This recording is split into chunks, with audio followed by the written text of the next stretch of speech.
Oh, we're live now, huh? Are we back? Hello. Don't leave it to me to try and do stuff, y'all. I greatly apologize. Yeah. Sorry, we're back. We should be back. For those who fell out and are coming back in, my greatest apologies. Um Yay! Yippee! Yay!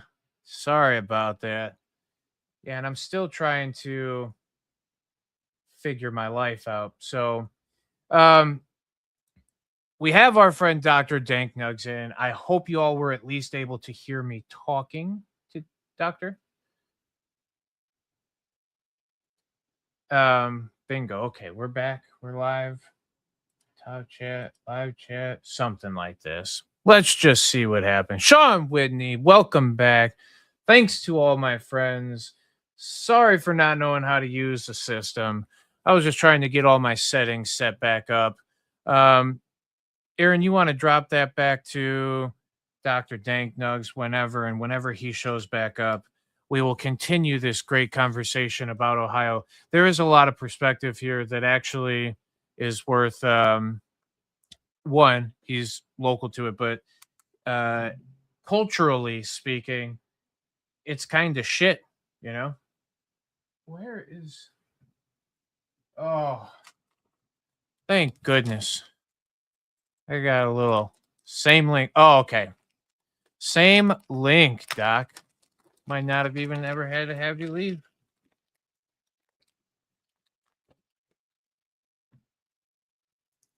I'm gonna put a little few nugs in here.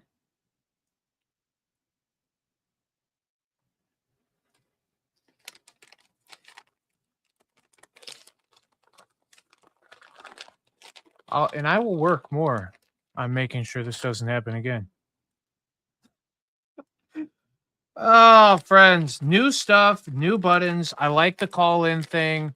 I just wanted my reusable studio. That's right, baby.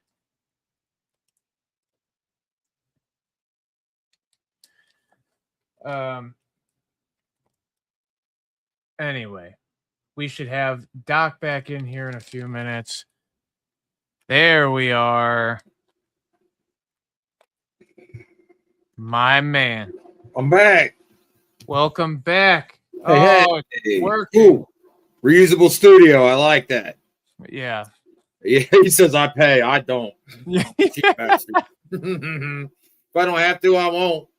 Yeah, facts. Yeah. So I don't know where we got cut off, man. I was rambling on about something. No, you're fine. We were talking. I mean, everything that you were saying about this is absolutely spot on. The recriminalization, pretty much, of cannabis, and you know, there's aspects of it, like you said, the carry thing. Unless it's in a dispensary package, then it is an illegal cannabis. So now you have to go to the dispo, pick up a sack so that you can carry the rest of your shit around. Yep. What does it mean? And me and Aaron were talking about this too. What does it mean for home growers, right? If That's you're just it. What does it mean for you?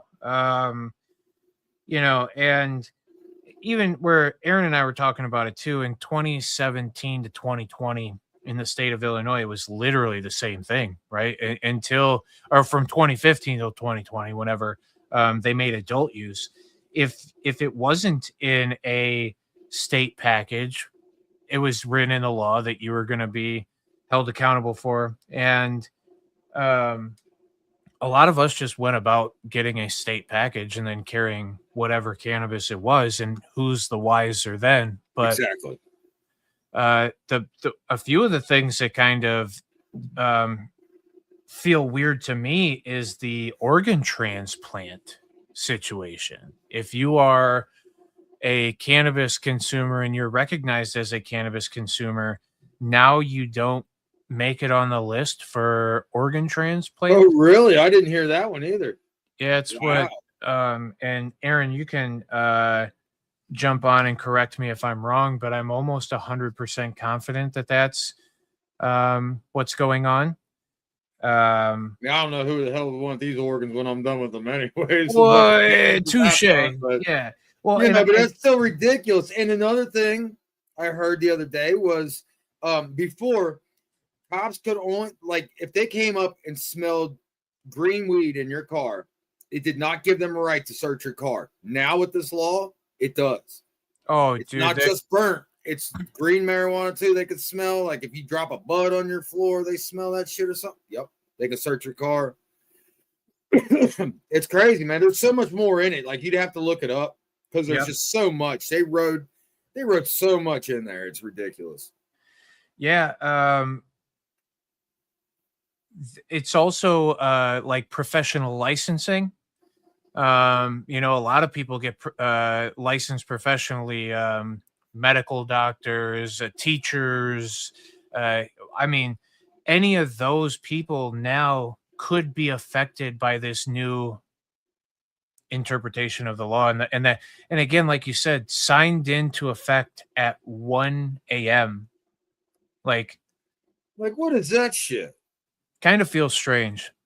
That's super suspicious, you ask me. Yeah, sus as fuck. Very, very. Yeah. And, while all of us are advocating for more access, proper use, like none of us are like being belligerent about it, right?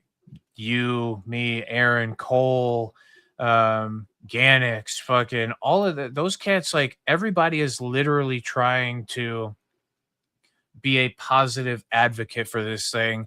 A lot of times it's either personal use, which again, whatever you do personally, do you, boo-boo. But or a lot of us advocate again medicinally. I know that I've heard you say grow for patients. Like Aaron is a caregiver for a patient, and for the access to be limited there, it kind of sucks. Oh, it's awful. It's a crime, really, man. I mean, you're allowed to go get hooked on a medication, approved by the government and the FDA and all, but they're cracking down on a plant that, it gives you high, but I'm sorry, but I don't see everybody overdosing on cannabis. Yeah. I see a lot of people getting benefits actually coming off a harder drug, such as myself, that got me off of that hard shit. Growing it kept me clean. Like, that's that my meditation and what I like to spend my money on. That's my hobby. That's what I started doing, and that's a lot healthier for me. And if they just, I don't know, man. It's like these politicians, they're not educated. They're not having the people that are educating them are probably just handing them money and telling them things that aren't true. They need to be educated about it. The facts need to come out. Doctors need to come do more research on it. They need to understand that this is not the 50s and 60s, and this is not Reefer Madness anymore. The shit that's in that, if you go back and watch that movie Reefer Madness, I did a few years back, and I'm like, my God, how dumb were we? Like, that shit was just unbelievable. Yeah. So yeah, we need to educate the public and the politicians the same. Yeah, 100%. I witnessed a lot of people also, to piggyback one of your thoughts here of people getting off of harder shit. I witnessed so many Western medicine people who are being treated by doctors with a plethora of shit come in and get off of all other medications except for using cannabis because of its capabilities in so many aspects, where psychologically speaking, those seem to be the ones that are like, it's so apparent. It's in your face, man. The amount of people who came in and said, I felt like a zombie before and I feel like a normal human again. Yep. It was some of these medications are detrimental to your health too. They do damage to your liver or other parts of your body. They give you terrible side effects. My roommate was one that was on, I think she said she was on 15 different pills or something like that she was on through the VA. Holy cow. And she went off a bunch of them. Now there are still some medications that she needs to be on, and she found that out which ones she needed, but a handful of them are gone now just from smoking weed. And I did the same thing years ago. I was on about 7 different medications, everything from anxiety to bipolar to sleep. Yeah. Took myself off all that crap, man. And I solved it with keeping different strains of cannabis for different things I needed it for. Yeah, 100%. And I think even then, I'm fully there. Like all medication that's a necessity is a necessity, but I'm far more like the human is resilient, right? We are unbelievably resilient, and when we have the tools capable of getting us to where we need to be, we can make shit happen. And I witnessed a lot of people switch medications, whatever, but then take that extra step where, okay, if you're physically in pain, they would start doing some excess working out, right? And it's not that like you need to go so hard that you hurt yourself even more, but building your muscle system back up, doing some yoga, getting the stretching in, doing whatever will loosen you up and make you feel better. You see this roller right here? I got a bad back. I've got spinal stenosis, degenerative spine disease. Weed does not take away my pain 100%. It might take it away 40%, but I do exercises. I roll my back on the floor. I stretch out my spine, and my boss is chiropractor. He works on my back. Like it's supplemental. Like there are some things you have to do. It's not a cure-all. I tell people that all the time. Like it's a good fuck it all, but it's not a cure-all. It helps a lot of things, and combined with a lot of things, like combined with some terps, some flavonoids, combined with the cannabinoids. I'm finding out all kinds. They're doing all kinds of research into this now, and there's lots of medical benefits, and we're just gonna end up finding more and more. Well, hopefully, much like other medications, when the medication isn't doing it on its own, we need to have therapy, right? So like it's either physical therapy, cognitive behavioral therapies. There's plenty of excess help that's out there that isn't just medication. And when I talk about it a lot, like take your health back into your own hands, it is with me saying physical therapy, cognitive behavioral therapies, making sure you're doing the excess outside of, So, yeah, and kudos to everybody who's ever made the transition from being treated by a doctor to then treating yourself. And it's not that doctors are not important. It's that exactly you really have all the power in your hands. Right. And being prescribed something by a doctor, being classified a condition by a doctor, it's not a death sentence all the time. And that's like the thing for me that I saw happen more, and I think keeps me doing this thing. I saw so many people who were, according to Western medicine, they were on death's door. And through the interjection of cannabis, and then even then, like I said, excess therapies and stuff, it was like they were brand new people, like they were bright, shiny, and new. You have nothing to worry about. The conditions were reversed. The psychology was on point. Like, yeah. I don't know, man. And and I'm not telling anybody to just go stop seeing a doctor if you're got a, so especially if you got a serious condition. But I didn't go to a doctor for 2 years, took care of myself, started eating healthier, exercising. I work outside on a horse farm. I don't really have to exercise because I get my exercise daily. And I started feeling better. And then when I did go to a doctor because I needed to get a physical for something, I was completely healthy. Like not even high blood pressure. I mean, not high cholesterol, nothing. Like, because you take care of yourself along with the weed. Like I hear you say a lot, not just the THC, but we need the CBD as well. Oh my god. I'm really trying to get on a regimen of CBD. I need to do more research and find out how much I need to start on. I want to use it for my back, but I also am a terrible sleeper. I toss and turn and wake up all night long. So I know there's different ratios of CBD you take for different things that you need it for. Do you eat edibles at all? I have been recently. Actually, I'm pretty blitzed off of some right now. Cool. Edibles for sleep are the ticket, I think. Okay. I don't know that I feel edibles necessarily as much as everybody else does.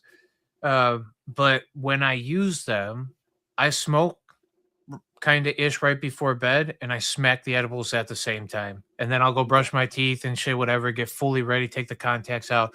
And then I'm laying down. It seems to be a better way of kind of gripping you into the sleep sometimes. But if it's not working, it's fully worth you to consider even CBN. Mm-hmm. And I don't know if you've had any experience with CBN, but Lots of research. I'm sure I have. Like, yeah, I found some buds that have sat on my dresser that got knocked behind something for a while and smoked it. yep. I know that'd be loaded with C because it doesn't THC degrade into CBN. For the most part, yep. Okay. And it's just the most degraded. And then it's the same thing like when we're smoking and when we've lit cannabis. And I think you could probably check this out too. When we're converting THCA into THC, we're also degrading that all the way through the process of being whatever it is, and it's hitting a CBN at some point. Mhm. So I wonder if when we all used to say back in the day, the end of the joint is the best part of it, right? That's when you're getting smacked. Well, Mhm. it's because the resinous properties of the resin. plant.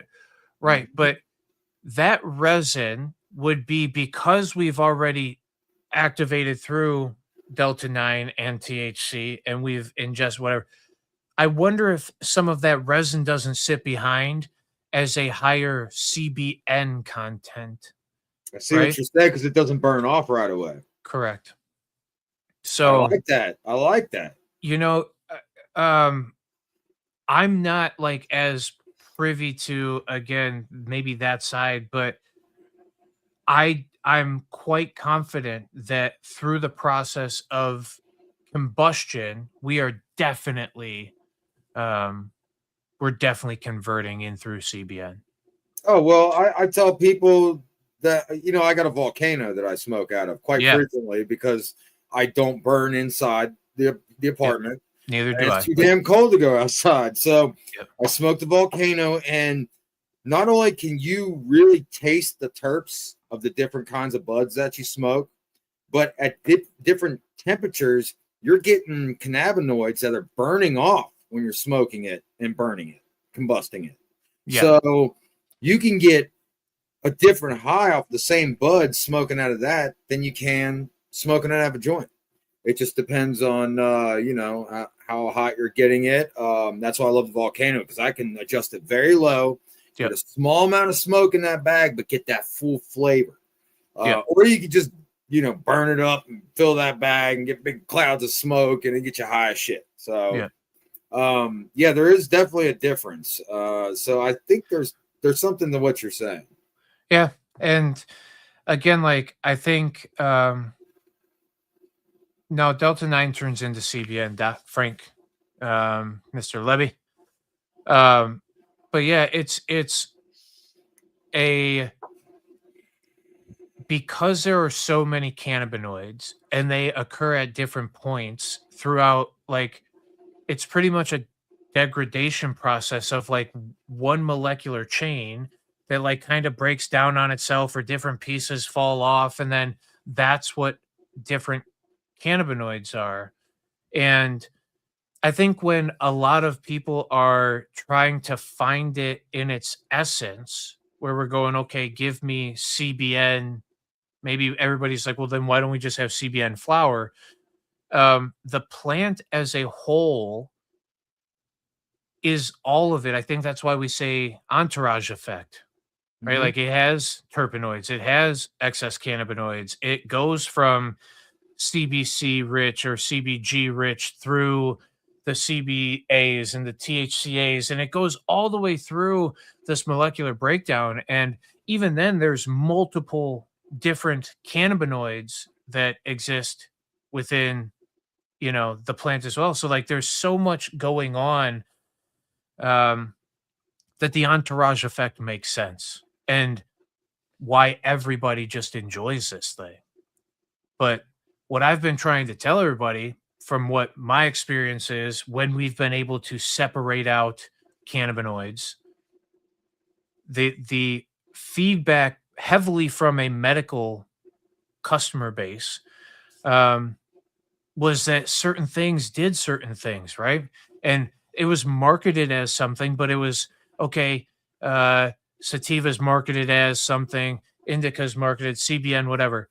Mhm. If you can get CBN, um, like I said, it is another thing that helps sleep. So, what different method of ingestion, what cannabinoids and what terpenoids you are ingesting is what gives you your effect. And we're also playing against your anatomy and physiology, your biology, Mhm. right?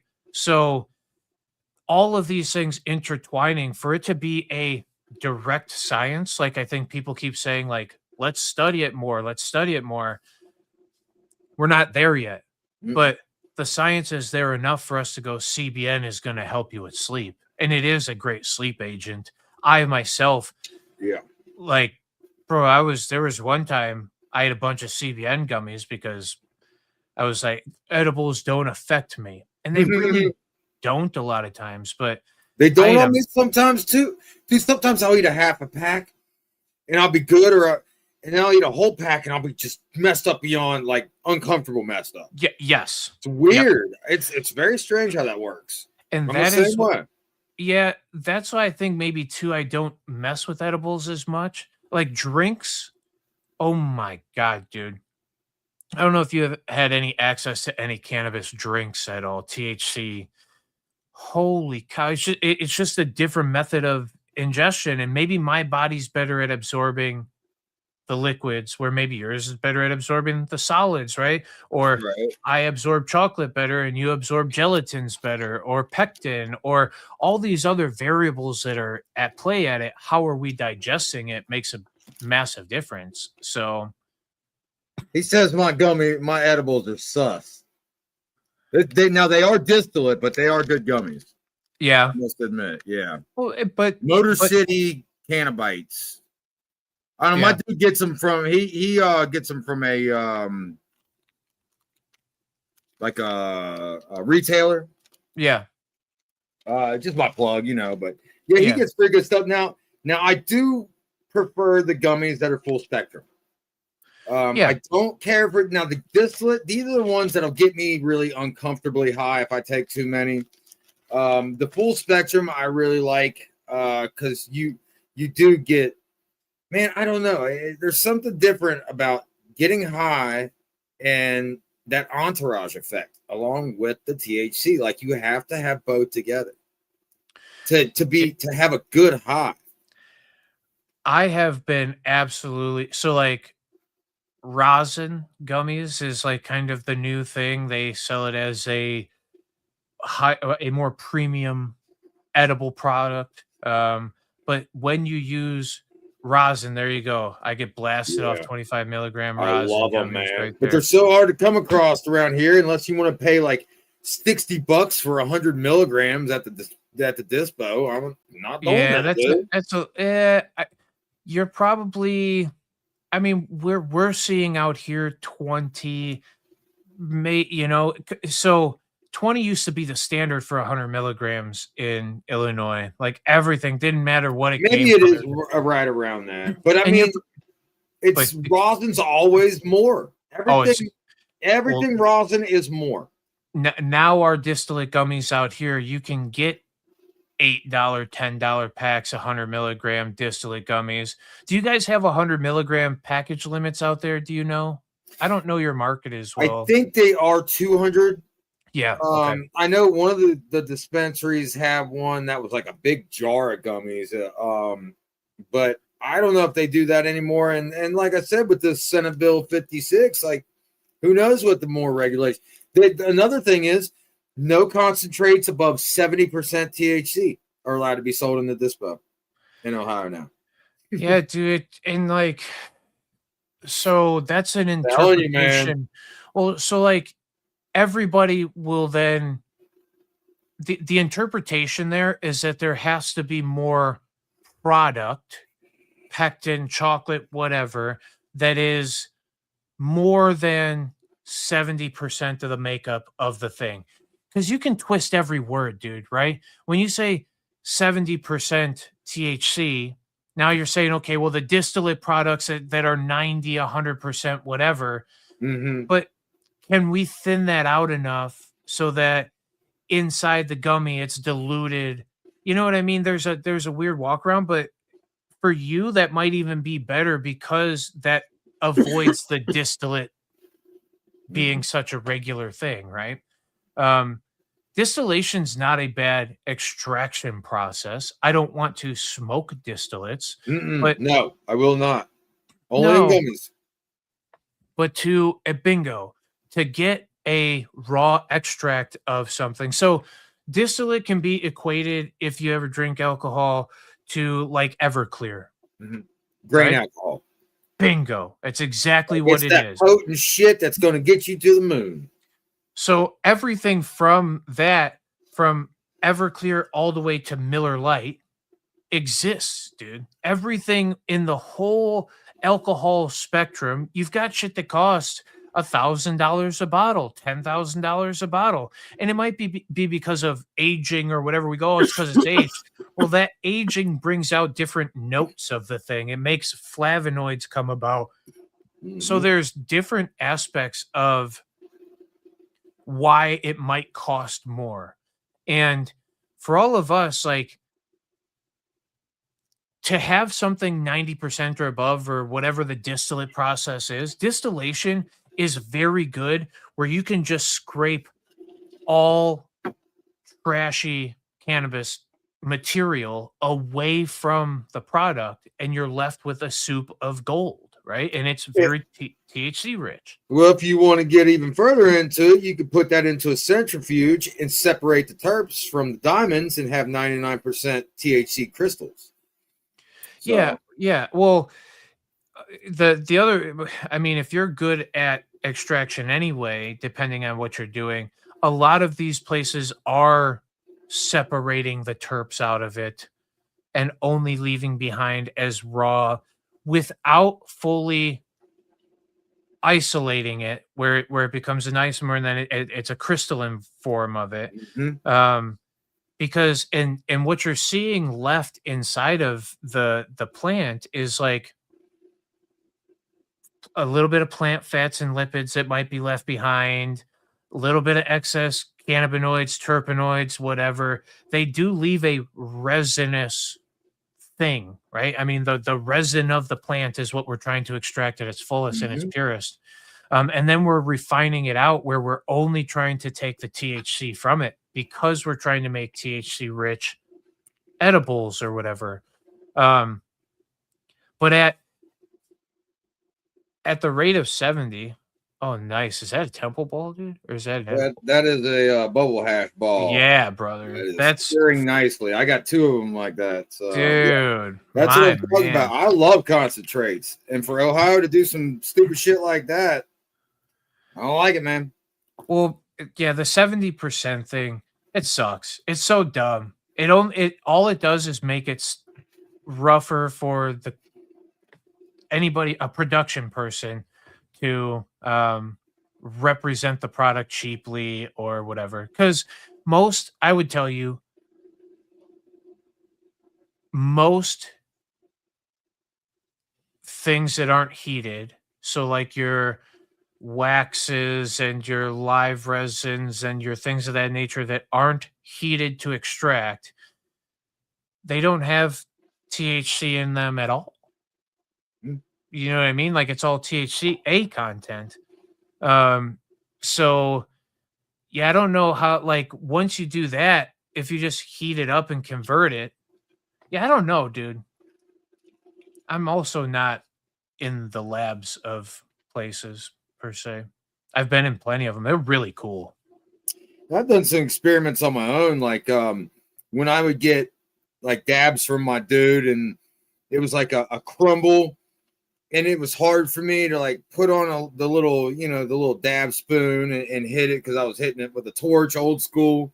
Yeah. And what I would do is I had a candle warmer, and I would sit it in the glass container on that candle warmer for like half an hour, 45 minutes, get it all bubbled up and get it nice back in the liquid. And then I would stir it up real good, and I'd sit it on the windowsill, the cold windowsill, and I'd stir it every once in a while, get those terps stirred up in there. And I swear it got you higher than from when you smoked it before. And is it because I decarboxylated it or not? I don't know, but yeah, or even then converted it to CBN, or that too. And that's right? What I'm saying. Like experiments like that is what we need. They need to be doing and learning how to turn a simple dab into something that people can use for sleep. Well, and that's bingo. That's it, right? What you did essentially converted that thing to be that, okay. Where we're saying we're getting more smacked. And that's what I think for you and I, like, or for everybody in here that's listening, we know what, and we might not actually, I say that now, I'm almost taking it back. We know what THC is on its own because it's distillate, right? Mm-hmm. If you've ever been able to take an isolate before, a crystalline rock form of THC, and smoke that is all that THC does. Don't taste like anything. I bought some at the Goat Cup. Yeah, remember they were selling the little THC diamonds they were selling there? Yeah, I bought a jar. Yeah, and I put it on, and it doesn't taste like anything. It doesn't taste like anything, yep. And it's one of the most boring intoxications. I didn't dig it. I can tell you that. Well, but that's the whole thing, that like the first time I had access to this or isolate fucking rock form THC, I could not stop wanting to smoke the thing because I wanted to know what it felt like on its own, right? It was boring to me. It didn't do anything. But and if you do too much of it, you get this real like stingy almost headache. Yeah, I got a headache from it. Yeah. Yeah, and John says there, like, I like to add it to a dab. Now, I was crumbling it up in my joints or on a bowl, and that was a good way to smoke it. But like you said, when I was just taking a nail and torch and going at it, dude, like I said, it didn't have a good taste, and it really kind of messed my head up, not in a good way. Yep. Can be very pressured in the skull. Yep. And that's why it's something made to be added to something like that. It's not something made to be smoked on its own. Well, and that's what I'm saying about the cannabis plant itself. We're not capturing in a space and time just THC or just THCA. We are getting everything that the plant has to offer. So all excess cannabinoids are being converted. Cannabinoids that are available are being converted into something else. And if we don't know that THC for us individually, THC plus CBN plus myrcene is the knockout pill, right? Mm-hmm. Then how the hell do we ever figure it out? If we're going from, and I watch people who are like, oh, I need that one product back because it's the only thing that works. Like, I need that explained to me a little bit more, not by them because that's what they feel like they know, but like, why do you believe that is the only thing? Because cannabinoids are recreatable, terpenoid profiles are recreatable. Like all of these things, we could like almost Burger King the thing, strip them out to their own little properties, and then just have it your way. And John again too, he says, laugh at me, like, if we could find the things that made us giggle about cannabis, I wish I could. Bro, if I get back to giggle weed and shit, and I'll tell you, when I pull my homegrown early, like way early, like if I'm having problems like powdery mildew or something, I'm gonna lose it. I'm like, fucking, I'm gonna pull it. It's like maybe 3 weeks early, a month early. Yep. Shit gives me the giggles every damn time. So maybe it has something to do with that CBD. high THC content. Well, You know? and CBG, maybe CBD is more present. We had a flower back in Illinois back in the day. I think it was called Pennywise or something of that nature. I don't know why that just came to mind, but it was like, I want to say 7% THC and like 12% CBD. And giggles like you would not believe, dude. Like it, if it was, and again, a quality product, um, and like John said, that don't make you laugh. What the whole thing is, when it's done properly, if it's caught early, I don't know if it's right. If it's CBD, I don't know if it's right. But yeah, I definitely, there is some giggle weed that has existed out there for me too. I love just sitting there smoking. Like I'll be sitting on the patio, man, just watching the sun go down, smoking a joint, and just start fucking laughing, and not even really like, and then start laughing harder because I don't know what the fuck I'm laughing about, dude. Yep. And no, I mean that just for some reason it lightens my heart when that happens. So yeah, if I can find that when I'm in a shitty mood, when it's rainy and nasty and cold outside, and I don't feel like doing anything, I smoke something. Like, fuck this weather, man. I'm gonna do my thing. You know, that's what I'm talking about, dude. There's so many uses for this medically that, you know, I'm surprised they haven't been found by now. Or if they have been, they've been suppressed. Well, yeah, and I think again, we kind of know about it. The stuff is out there. The clinical trials and the case studies are out there. I'm a guinea pig right here. Yeah, but Israel does like scientific studies, right? Where they are actually measuring with true consistency dosages and giving placebos and kind of trying to they also have bigger groups of study, where Aaron and I sometimes when we're covering a study that's been done, I go, how many people were in this study? Right. It's like 100 or 1,000. You can't find anything out from that amount of information. Come on. We're too diverse. If we're only going to take a small group like that to figure out what we're calling true or not, then we should also have a broader category of like what that small group does. Again, diet and exercise is always the things that I point to where I'm like, if we're not talking about their diet and exercise, their cannabis consumption isn't going to be the big factor here, I don't think. And yeah, it'll give you some comfort. But and it affects everybody differently. You know, everybody's different. Like sometimes I'll smoke a joint with somebody and they'll be done 2-3 hits in and I'll smoke the whole thing to the head.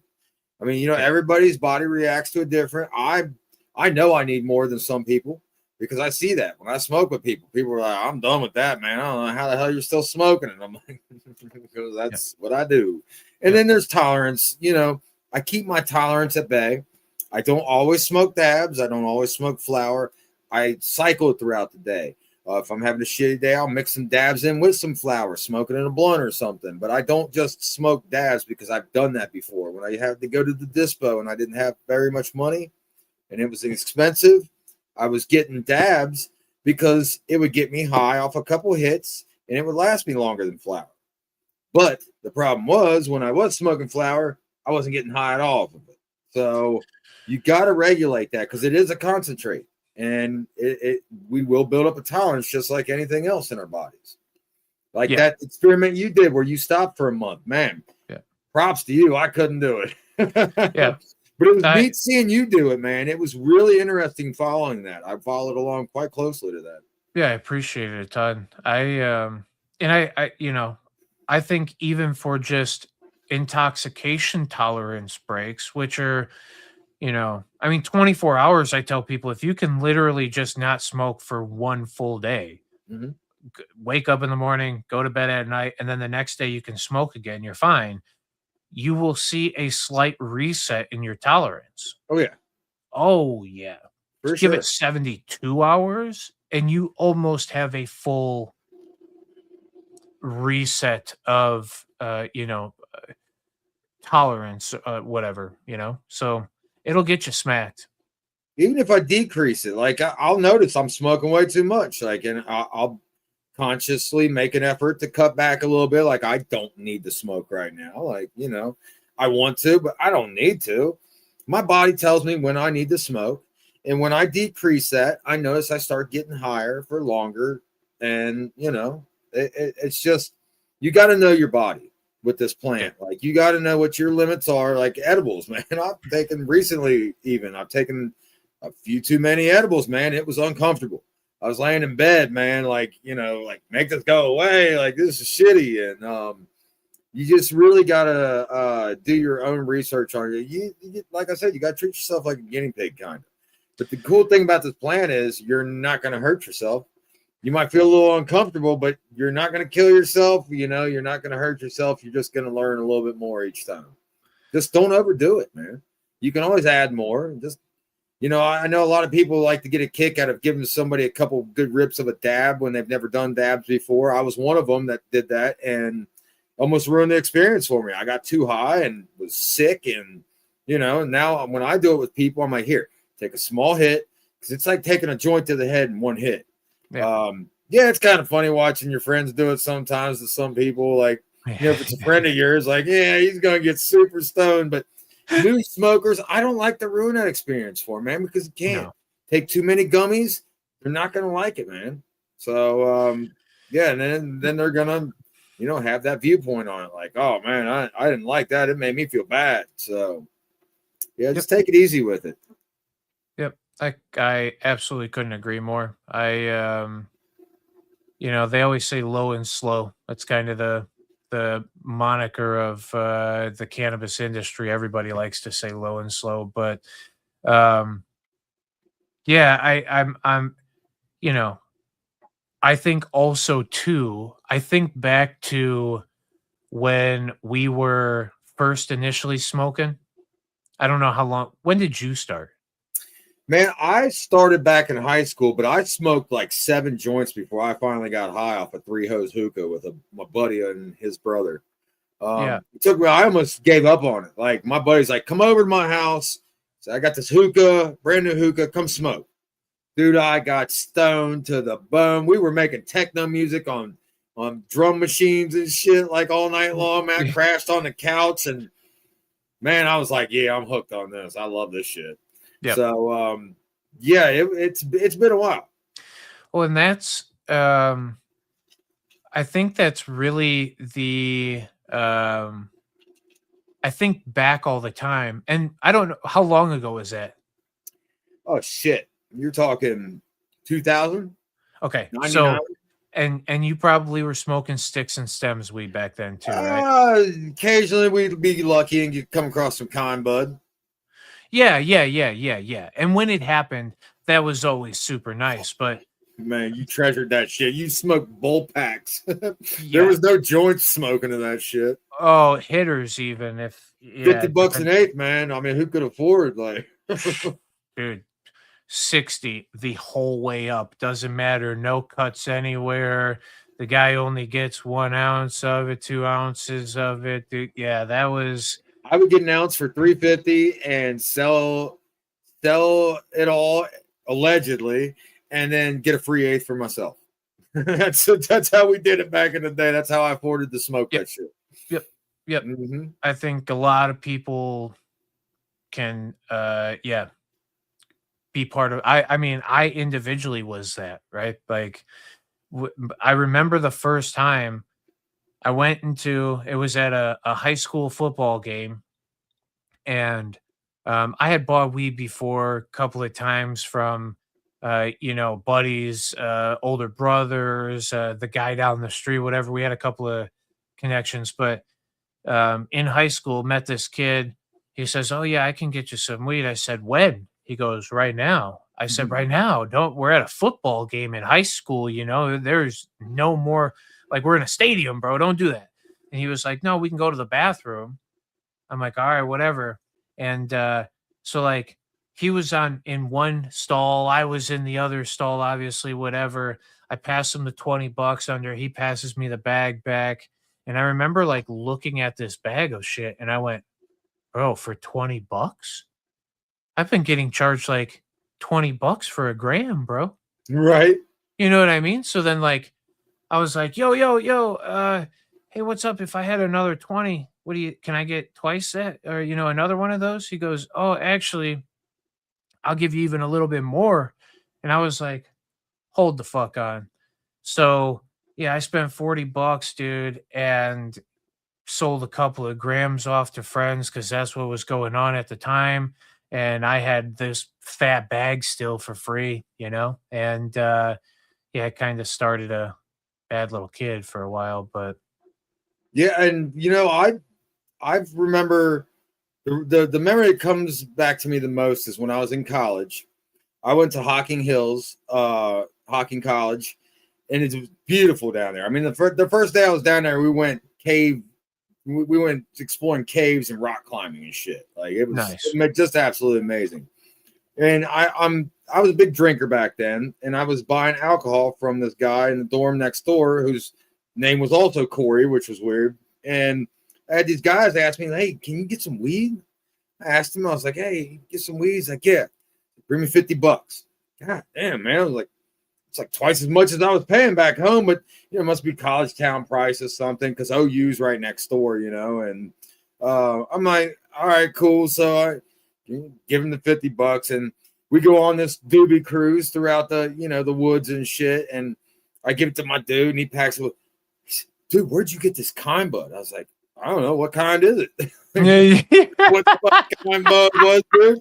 He's like, no, dude, this is some good shit. This is kind bud. And he explained it to me. And so, like, the whole time I was at college, dude, I was getting this shit, $50 an eighth, and it was just amazing.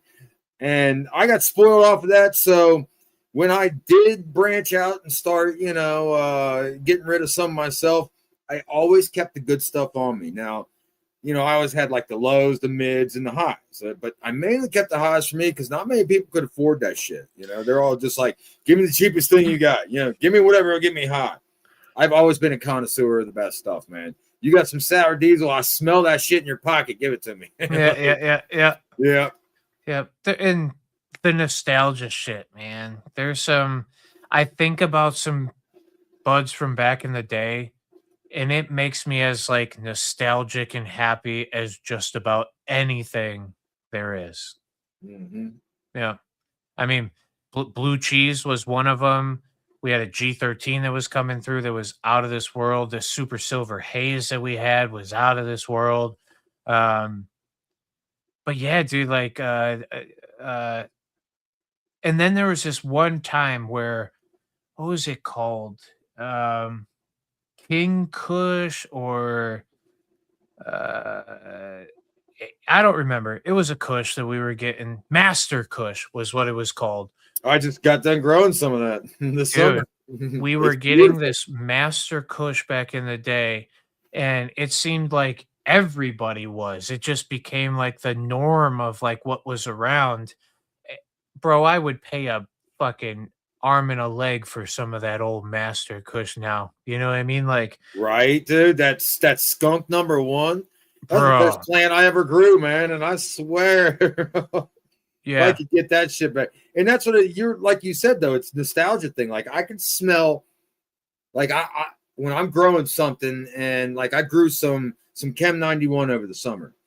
Got a really good sour diesel smell to it, man. And it brings me back to, a blunt cruise with a buddy of mine on the back roads or something like that. Like it sends me right back there as that visualization because, those terps and I know me myself, there are certain terps in weed that my body likes. I smell it. I salivate. I know that's what I like. I can smell some stuff like, yeah, it's all right. But some stuff I smell and I got to have that. I got to have that right there. So that's why deli style cannabis distribution is the best. The only way, man. It's- And Ohio sucks that way. You got to shop off a picture online, dude. And it never looks like that when you get it. Dude, Yeah. I cannot tell you what kind of bud I want unless I can smell it or Yeah. taste it. Like that's the only way, man. Yeah, and I'm so convinced. that's what we do in Illinois too. We hide everything behind packaging. Mhm. Everything's in a vault in the back room. It's not on the floor waiting to be sold. You can't open anything inside the dispensary. It has to Right. get outside of. Like, so there is a means of doing like smell jars and shit in the state, but once you use that thing, once you open it, Can't be let's say sold or anything. Yeah. once you open it, let's say you opened it on Monday. Let's hope your destruction day is Sunday or Monday of the next week, because if you open it on Monday and your destruction day, because we have in Illinois what is called destruction. So any products that go bad, broken seals you find in the back, Gotcha. you went to go open something and you ripped a package, whatever the hell it is that you had to destroy that cannabis. If you opened a smell jar, you had to destroy that thing like at your next destruction date. So Hey, now that makes me question that. A lot of the stuff I get from my plug comes from like Michigan dispensaries, California, Colorado. And it makes me kind of wonder how he gets a hold of this stuff, because I know it's not legit. It's definitely not legit. Now, you talk about these destruction days. What do they do? What you worked at a dispensary. Now, what's the process behind that? Okay. If it's a flower product, I am putting it into a blender Mhm. with dirt and then grinding that together into a fine dust. So what it used to be, I think, was like, I want to say 7-1 or 10-1 was what they expected. So let's say I'm destroying 10 grams. I have to put 100 grams of dirt inside of it Okay. so that the dilution rate is 10 parts dirt to Wow. 1 part. Yeah, because they don't want anybody to go in the trash and try and pick it up. Whoa. Weird. That is weird. Yep. If it's an That's edible, edibles. right? No, he's literally not even lying. If it's inedible, you take the edible, you Wow. put it into a microwave, you suspend it in water, put it in Mhm. the microwave until it melts into the water pretty do? much. And then we used to use kitty litter, dirt, fucking sand, whatever, and we pour it into the thing. You just wouldn't want to eat it then. You know what I mean? Like, it was But what I'm disgusting. getting at is, I know you might have been at a dispensary that was, up to par, but what would stop somebody from like saying I destroyed this much? It's under like, camera. just taking it? Yeah, I guess there is a lot of Yeah. cameras and shit. Dude, every direction, and your destruction day. So you can have no variance in your inventory. It's a zero variance industry. Right. When you do have a variance, you have to go submit a document to the state and say, hey, we have this variance. I need to make an adjustment. And then you have to prove to the state that you've done enough research to make sure that that thing isn't still within your building somewhere. It wasn't a product of theft. You didn't give it away to a customer before. So literally, for like, I used to actually do this, like inspect how it disappeared. So I'd go in the morning. We did morning inventory every day. So we had to count every single product in the building. We used a pretty good system of where we'd like write on the outside of the package how many was left inside. And throughout the morning, I would go through and check bin after bin and kind of just make the eye counts. And, I wasn't super meticulous about it where I was counting ones, every one of every product that we had. But I was making sure that things were right. And it was easier to find variances that way. So I go in the morning, it says we're supposed to have 5. I've got 4. I have to go back and watch video footage to see who gave the product out, if the product was given out. I'm pretty much tracing from the vault where that product sits on a shelf. and Seems who like it touched would that be bin regulated throughout the like that. day. And Yeah. you can get very good at finding it, but um yeah, dude, it's super Wow. hard like to and I don't even know that I would want to put me personally, maybe there's some people out there that would want to put their job on the line to take home an extra $20 gummy or something, right? You know what I mean? No, I'm saying my dude gets like pound to like 5 pound bags with dispo stickers on there telling you all the information, THC content, all the testing and everything. Like, so it's Yeah, there's coming from a dispensary. I want to know how the hell it's getting out of that dispensary and into his fucking hands down here in different Ohio. different states. Different states, different Back regulatories and stuff.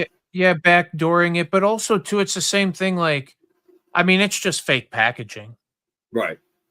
And You know, that's another thing that needs to get regulated, man, is this 10% room of error like that they can put if it's I got something from my dude the other day. He said, "Oh, this is 27% weed." I looked it up. It only ranges from 14 to 16% THC. So how could it be 27? Because there's that 10% error that they're allowed to do.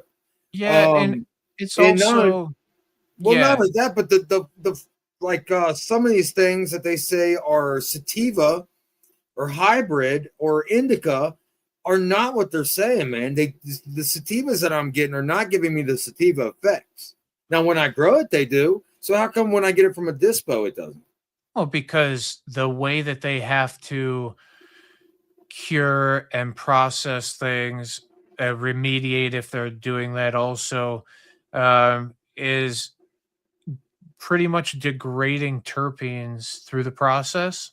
Mm-hmm. And though the mother plant that it grew off of, or though the plant that it actually grew off of is sativa leaning, how it's processed and then put through to its end sale point can make it into something completely different. And yeah, even through lab testing, when did you lab test that thing?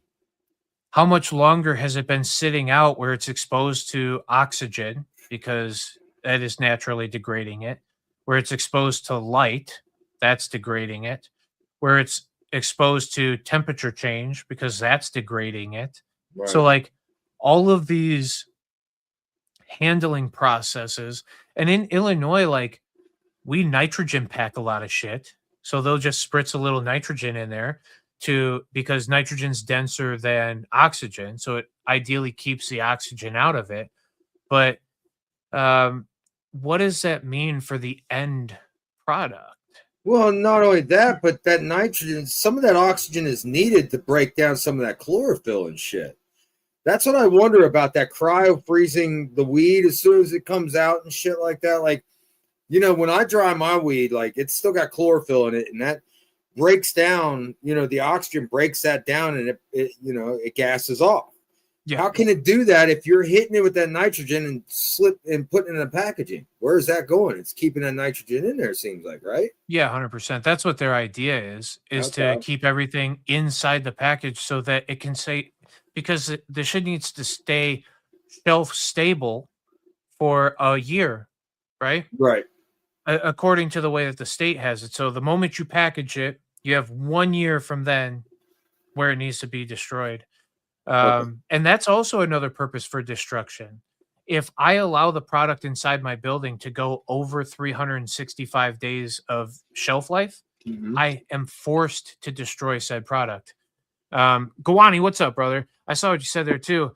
That's the biggest sad part about it too. Like if I were to have like a weed that I put out for a smell jar, I can't like give that away to a customer then, right? Right. It has Yeah. to go through the destruction process. Right. But if I have something that's 364 days old, I can go give it as a discount to the customers walking through the door. So a lot of incentives through Illinois cannabis or beg for reviews. A lot of us will go, hey, give us a review and we'll give you a bag of gummies, 100 milligram gummies, and they would be going out of date the next day. So yeah, you're not losing any money anyways. Right. And we're getting, they're getting some free. Now, I'm of the understanding that depending on what it is, a lot of these products are ingestible without massive repercussions or any harm that's going to be caused to you sometimes well after a year, especially like flour products or concentrate products, whatever, like actual plant material and not like food material. Right. um I mean, as long as they're stored properly, I mean, technically, it'd be as good as you want to keep it, as long as it doesn't get hot and shit. yeah. And even then, if it gets hot, what happens? It just degrades those cannabinoids into a different cannabinoid. Still gonna get you hot. And it'll have some effect, Yeah. Yeah, that's pretty wild. Yeah. He said now the 5-star reviews are bought and bribed for. That's a true story. Oh yeah, it's all about the money, man. Come on, we all know this. That's what I'm saying. It's crazy that first they demonized the plant, and then they turned it into a money making thing when it just needs to be out there for everybody. That's why I do my show. I want to teach people how to grow this plant, so you don't have to depend on the government and the DISPO and all this stuff. You can get this medicine yourself. You can access it, even if they want to go and re-criminalize it. What you do in your own home, if you ain't spreading it on social media and telling people about it, is what you do in your own home. Yeah. So when it all boils down to it, you're still a human being. You've got rights to, make your life, as livable as possible. So, yeah, just know there's a way out of stuff. I mean, just educate yourself on the plant and know what works for you. I grow one of the strains I grow is every time I grow something that I got Gary Payton in my tent or outdoors, nice. Because that's the one that helps with my pain and it puts me in a good mood. It's just the one that tickles my fancy. That's the one I love. So, it's so much to learn about this damn plant, and they haven't even scratched the surface. And it's like they don't even want to. Yeah. Well, and it depends on who we think they are, right? Because I like the man. 100%. I'm with you on that.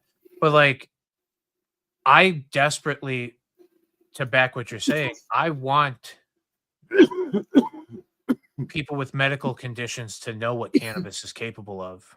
Right. I want them to know what they are, and maybe more than what cannabis is capable of. I want them to know what they are capable of. Yeah. As an individual and as a human. Like I said before, we're resilient, dude. Yeah, and I've witnessed a lot of people who handcuff themselves to lots of things that aren't for the benefit of their health and well-being and general comforts and shit, Not even is it good smoking for you, but I'm telling you, growing it, dude, has done wonders for my mental health. Wonders. Yeah. When I'm in a pissed off mood, I want to get away from the world, dude. I go in my tent, defoliate, water, do whatever, Yeah. Sometimes, it is a hassle. If I'm sick and my plants need water, dude, I got to get up and water. It sucks. But after you get done, you're like, dude, they're watered. They're good. So, it's like not just smoking it, dude. This plant it's a wonderful thing. Oh, 1,000%. And if you do it well, it's, it's like, I don't know how to explain it. I always say like, don't have ugly baby syndrome, but it's like, I guess having a good baby, right? Like if you grew something that is just the next Elon Musk or something, you're going to that kid's basketball, he's the next Michael Jordan. You're going to his basketball games and you're like, I did that. I'm the one, So yeah, I mean, I don't know. I think when you do the thing well, especially even if you're doing it well for yourself, like it's real easy to feel a purpose outside of, or doing it well for other people who are medical patients. Mm-hmm. I love giving my stuff to people and being like, this is the best shit I ever smoked. Or, my boss who's 75 years old, been smoking since time before time. And he's like, damn boy, you grew this shit. This is fun. Like, that's a compliment. I love that. Like, and you know what? I had a good time doing it. So it's helping people. Like, there's just all great aspects of it. Like everything about it is good. Like I just do not see anything wrong with it. Yep. Yeah. And this week I was talking about it because I've been going through reading it, listening to it. There is a book called The Anxious Generation. The man's name's Jonathan Haidt. He's a fucking badass. He did Coddling the American Mind, whatever. But it's true. We are in a place of mental health crisis. It is a crisis. The amount of death that we're seeing a year to mental health issues is drastic. And to have a purpose or a reason or a comfort zone, whether it's through consumption or whether it's through production or whatever it is, the fact that this plant offers that much is like, dude, it's crazy, man. Like, I didn't get into it for that. Like, I just started smoking again. I took a break for like 20 years. Now I smoke, periodically throughout. But when you're on heroin, dude, you ain't buying weed. Yeah. Somebody might give it to you every once in a while. Here, try this. But yeah, dude, to actually start smoking it again and see the effects that it had on my body, and then growing it and putting me in a beautiful mindset where I was going out to my garden. I love the summer, man. I hate winter. Yeah. Summer, I go out to my garden in the morning to water. First thing when I wake up, when the sun comes up, take my coffee out there. Might take out the Bluetooth speaker, listen to some music with the plants, defoliate. That's a beautiful way to start your morning. Not only that, but you're getting those red rays from the sun coming up, and that's helping with vitamin D, and it's getting your circadian rhythm going. It's just, yeah, dude, there's so many benefits to gardening. Yeah. Yeah. And yeah, to reap the fruits of your sow, It's a beautiful thing. Yeah, especially when it is a beautiful thing, dude. It is. Yeah. I mean, and I think a lot of growers that I'm around too, they're, they should be proud of what they're doing, but they're humble about it in a way where, like you said, for me, like Aaron, that mofo can grow, bro. Right. He makes some unbelievable flower product. The last time that I had some of it, I savored the last little tiny nug. I was like, when am I going to smoke? This is going to be the thing that I smoke for like my birthday and shit, I do have a Thurgood, man. He's got a treasure trove of strains over there, and he lives real close to me, so I go over there and chill sometimes. But I'm a good grower, definitely not the best grower like Thurgood. He's twice the grower I am. I know lots of better growers than me. I'm still learning. Everybody should always still be learning when it comes to growing, because like there's so many new techniques and things coming out. Equipment, we're learning new things about spectrums and all. There's just so much out there, and that's another good thing about it. It occupies your time, dude. You can deep dive into this plant and just go down a rabbit hole for as long as you want to, because there's always something new coming out. There's so many different ways to grow it. There's so many different ways to smoke it. Like when I got back into it, we didn't have dabs back in the day. Shit, I might have found I smoked hash one time back in college when I was 18 between butter knives on a stove. Remember how we used to do that? Put it under there and smash it, toilet paper tube it. And now I make my own hash. It's so fucking cool. You can make RSO. You can do whatever you want with this plant. Yep. It's just so versatile. Yep. The old pin under the cup. Yeah. Did that shit too. Yeah. On the safety pin. Yeah. Now that's like the evolution, like you said, of what this thing has gone through and where it's come. And, it wasn't but a couple of years back before somebody started pressing cannabis, right? Like turning it into a rosin, and like, why not? right? Like what the fuck, dude? Heard about it, and we went out to Walgreens and got a fucking hair straightener, man, and pressed Yep. some bud between some. First, we did it between wax paper because we were dumbasses. Oh, Then we got yep, parchment paper. yep, yep, We're yep, like, why? What is going on? Why is it yep, sticking? yep. But yeah, dude. And then now they make presses for it, shit like that, and you can even get real sophisticated and take this bubble hash I got and press that and get Yes, some real pure shit. yes. So Some yeah, very, man, it's yeah, neat. It's neat the scientists behind it even. yeah. I mean, we literally we had a friend who ended up going to the hospital for butane poisoning because we were Mm, making this shit in the garage back in the day. not Um, ventilated. Yep. Well, fucking, it was both not ventilated and the stuff that he was smoking still had so much of the butane not Oh, you purged didn't burn off it of it. all off. Yeah, that's dangerous, right? Yep. Same with Yep. And alcohol, like distillate. Like yep. you gotta Bingo. make sure alcohol is burned off. You cannot be putting Yep. that into your lungs. It'll you can ingest alcohol that way, but I don't suggest it. I don't think it's very good for you. No, no, I wouldn't.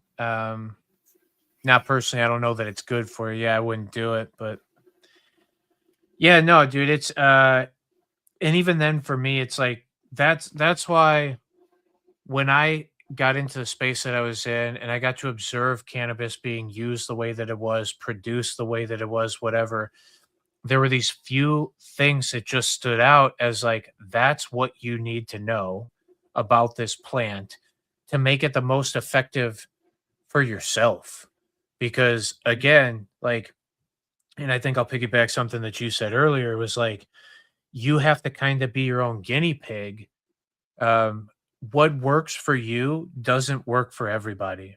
Mhm. And our individual biology ends up playing a bigger factor in overall effects and how we feel through the thing. So, yeah, dude, getting people to try the thing, I think is like the big thing for me, right? Like, Mhm. knowing your method of ingestion, your cannabinoids and your terpenes, I'll say it a million more times. If we can understand what those things kind of semi do, then we can kind of semi start to navigate for ourselves. And that's why my whole mission statement is take your health back into your hands. Mhm. You really are you're the one that's going to get it done. You can't blame the dispensary for not having the product available that was working for you last time. And like you said, the way to do it, grow that Gary Payton every time. Grow your own. Find out which strain works for you, and keep it in your tent. I grow different strains all the time, but I always keep that Gary Payton in there. And Yeah. like you said earlier about the study, 100, 1,000 people, that is not hardly enough when this affects each person individually differently. Like you got to do like 100,000 people study, 200,000, like million. Be like you got to do a bigger study than 100 something people because you know what? There may be that 101st person that does something different too. Well, and through a lot of these studies, method of ingestion matters to Mm-hmm. me a lot more than maybe it matters to them out there, where like if it's all inhaled cannabis, then like what temperature you did it through, what medium you did it through would matter. Like if you used a bong, if you used a joint paper, if you used, and like I just said, like if the resinous part of that joint paper, because it's coming down, is getting saturated with something that's becoming more of a CBN product, Mm-hmm. how are we supposed to say yes confidently it is that the 10% THC weed of any sort, let's even OG Kush is supposed to do something X, Y, or Z. Like there's just so many variables in what that even is. Like method Right. of ingestion, what excess cannabinoids were there? Did everybody literally get the same plant from where was the same nug getting chopped up and distributed to Right. everybody? Exactly. Or was somebody getting the tops, somebody getting the bottoms, Mm. somebody getting the dainty little one that didn't grow as good as the other one, but carries the same lineage or genetic makeup, so we call it the same thing. You know? Right. Yeah. There's a, That's just it. Because I mean, I've heard stories about dispensaries not being able to get rid of a strain, selling it to another dispensary, and they just switch the fucking name, man. It's not what you're buying, but it's what they're calling it. I've seen big genetics companies with pictures of the same plant on different names of plants. oh yeah. strains. Oh yeah. Like, there's That's some their stock image. fuckery going on out there. You got to watch that shit. So, that's why I said what I grow. I know what I'm growing because most of the genetics I get is from smaller breeders in the community, people I know that I can reach out to, like my platinum asset that just got done. I reached out to Bingus. I sent him pictures of the trichomes. I said, hey, send him a picture of the bud. What do you think about this? You think this is done, or should I let it go a few more days? He said, man, look at those bright red hairs. He said, look at the trichomes. He said, stick a fork in her. She's done. So you can't just go to a big seed company most of the time and send them a message on Instagram and have them get back to you the same day. Like, Yeah. So yeah, you got to know your plants. You got to know what you're growing. Important to know your breeder too. Yeah, 1000%. Daily, what's up, brother? Daily, what's up, buddy? Good to see you. Yeah, and Aaron and I were talking about it earlier, actually, on Cole's show today. Cole did a live also. I jumped in and was talking with him for a bit.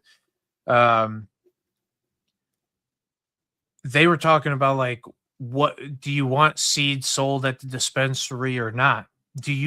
Would you even go to your dispensary to pick up the seeds of the mass-produced cannabis product that the state is offering?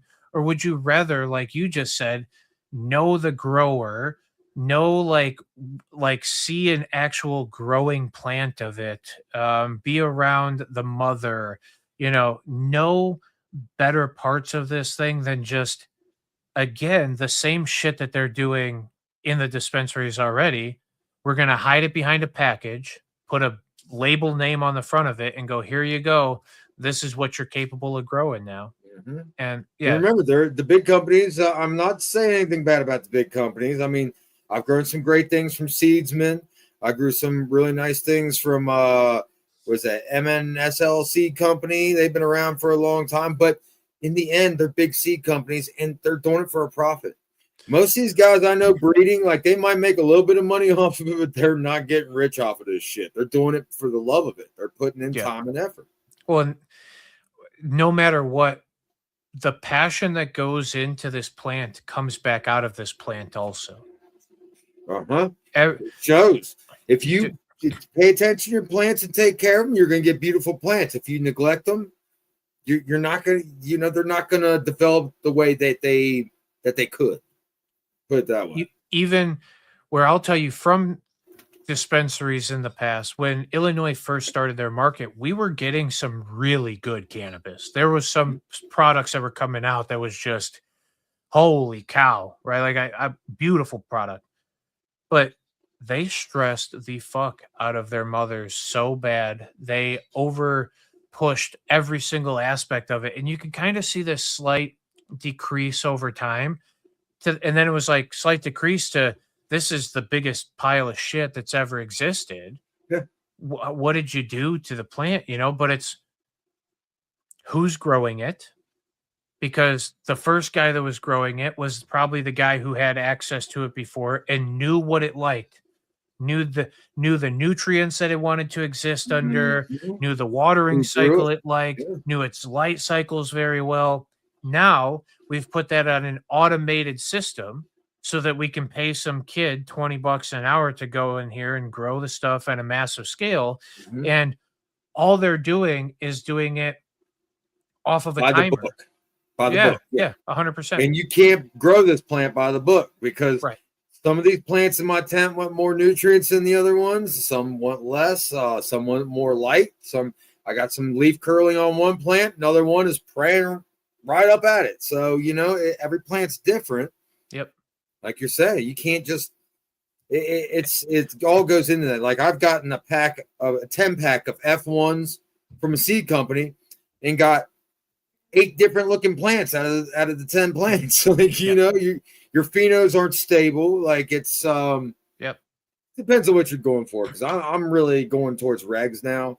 I've had problems in the past with Fems herming on me, being real finicky. And when you're screwing with Mother Nature, sometimes you're going to get some adverse effects. It's just going to happen. Like you can't mess with Mother Nature and expect to win. It's not going to happen. Now we've done some great job with it, but I'm just going to stick to regular seeds, man. I might grow a few Fems here and there, just just for space wise, just so I can guarantee I've got something to smoke on. But yeah, it's all half of it is in the genetics when it comes to growing. You can be a great grower, but you throw in great genetics and you've got an amazing grower there. Well, and I think what you were saying was inside of an individual tent, you're going to have one that acts a certain way, another one that acts a certain way, and you kind of have to treat each one of them slightly differently, right? You give some a little extra water, maybe you keep the lights a little bit further away from the one, you give the one a little bit more air when whatever. On a massive scale, and when you scale up, there's no ability to do that. The whole room is under the same amount of light. The whole room is getting the same level of nutrients. The whole room, you know what I mean? Like, and maybe then when I say the whole room, well, then if they're getting that, what attention are they getting if they're the hardest to reach inside because we've got, big ass grow tables with multiple plants on it? If I can't reach the inside and trim the leaves on this one the way that it might want to, there's just so many variables in growing this product that even on a massive scale, like when an individual room is only growing one product and you're nutrient dumping just for that one plant, there's still going to be variance. And I've had where I've grown 2 plants in the same container. One stole nutrients from the other one.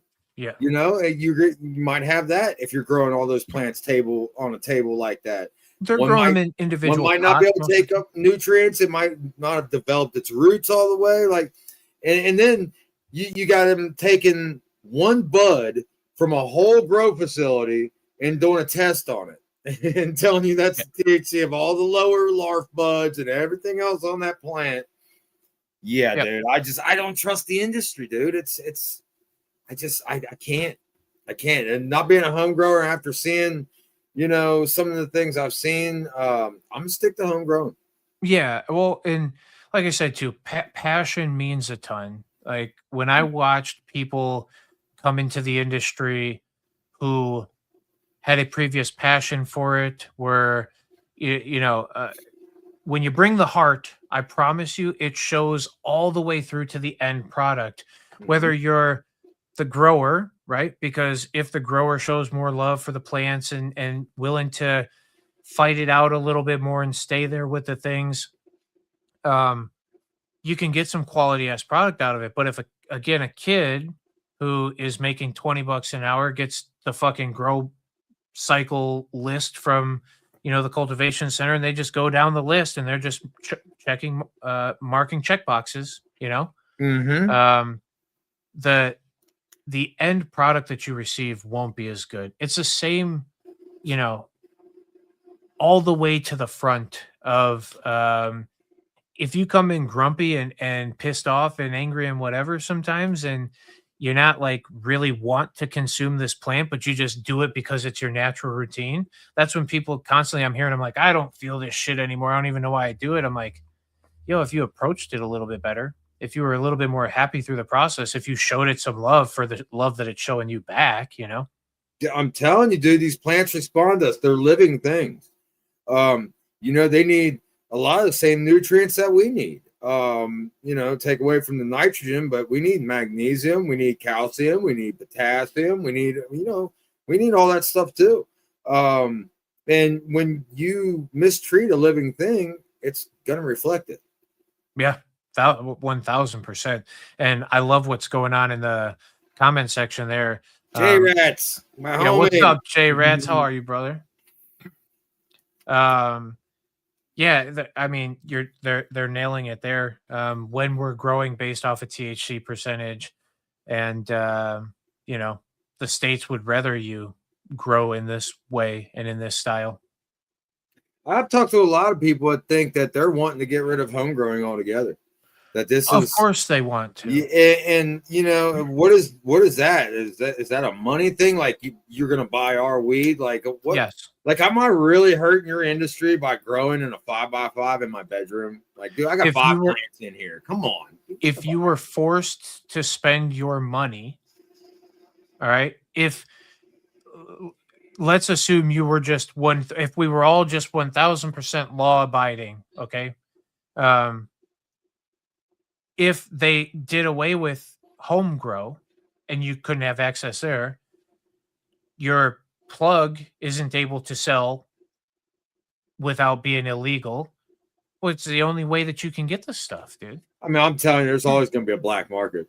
Even if it's 100%. legal in Ohio, I still get a black market. I don't go to a dispo because I'm getting the same 100%. shit that's sold at a dispo in a better state that has better weed. Like, and that's just it. Like, the stuff in Ohio is awful, dude. I'm telling you, it's one out of maybe 7 jars is decent, and our eighths are 2.83 grams, not even 3.5, and you're paying for a good bud for they call top shelf bud, not the smalls. You're paying $60 an Yep. eighth. That's more than I used to pay back in the day illegally. Yep. Come on, And dude. when bingo, thank you. When you're paying $60 an eighth and you're taking a fucking crapshoot at the thing, I Right. would rather You can grow smell it mids first, and see just it. fucking smoke my mids, to be honest Right, with dude. you, That's 'cause what I'm I saying. at least And know what the that's, fuck I'm getting. dude, you know what? That's basically what I call dispo weed is mids. People would tell me they got what are you smoking on? Oh, I got dispo. Oh, you smoking some mids? I laugh at them. But you know, it's cool because we do have access to that. So I kind of get mad at myself for laughing at that and making fun of people for it because before we didn't have access to that. So we just need to figure out a better way to get better weed into this and get better medicine to people because it is a joke, dude. The stuff they're selling is a damn joke in Ohio.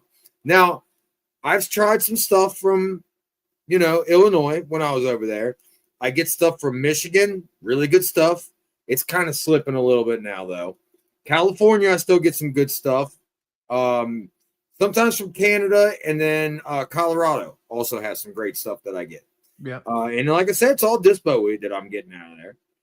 It's usually older stuff. It's a little bit more dried out, and it's crumbly on the outside shit. But that's the dude, price you're paying.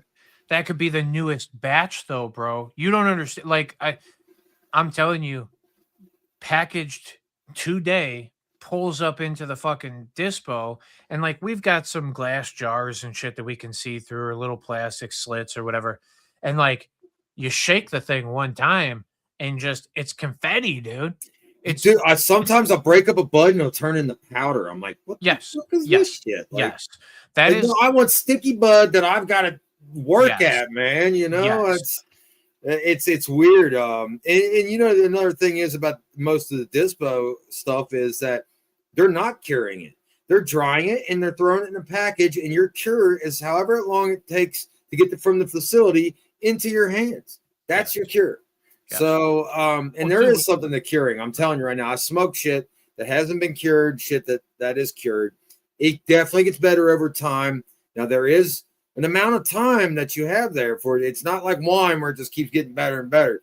But yeah, a month after you dry it out, dude, that shit's going to be better than, a couple weeks after it's been dried.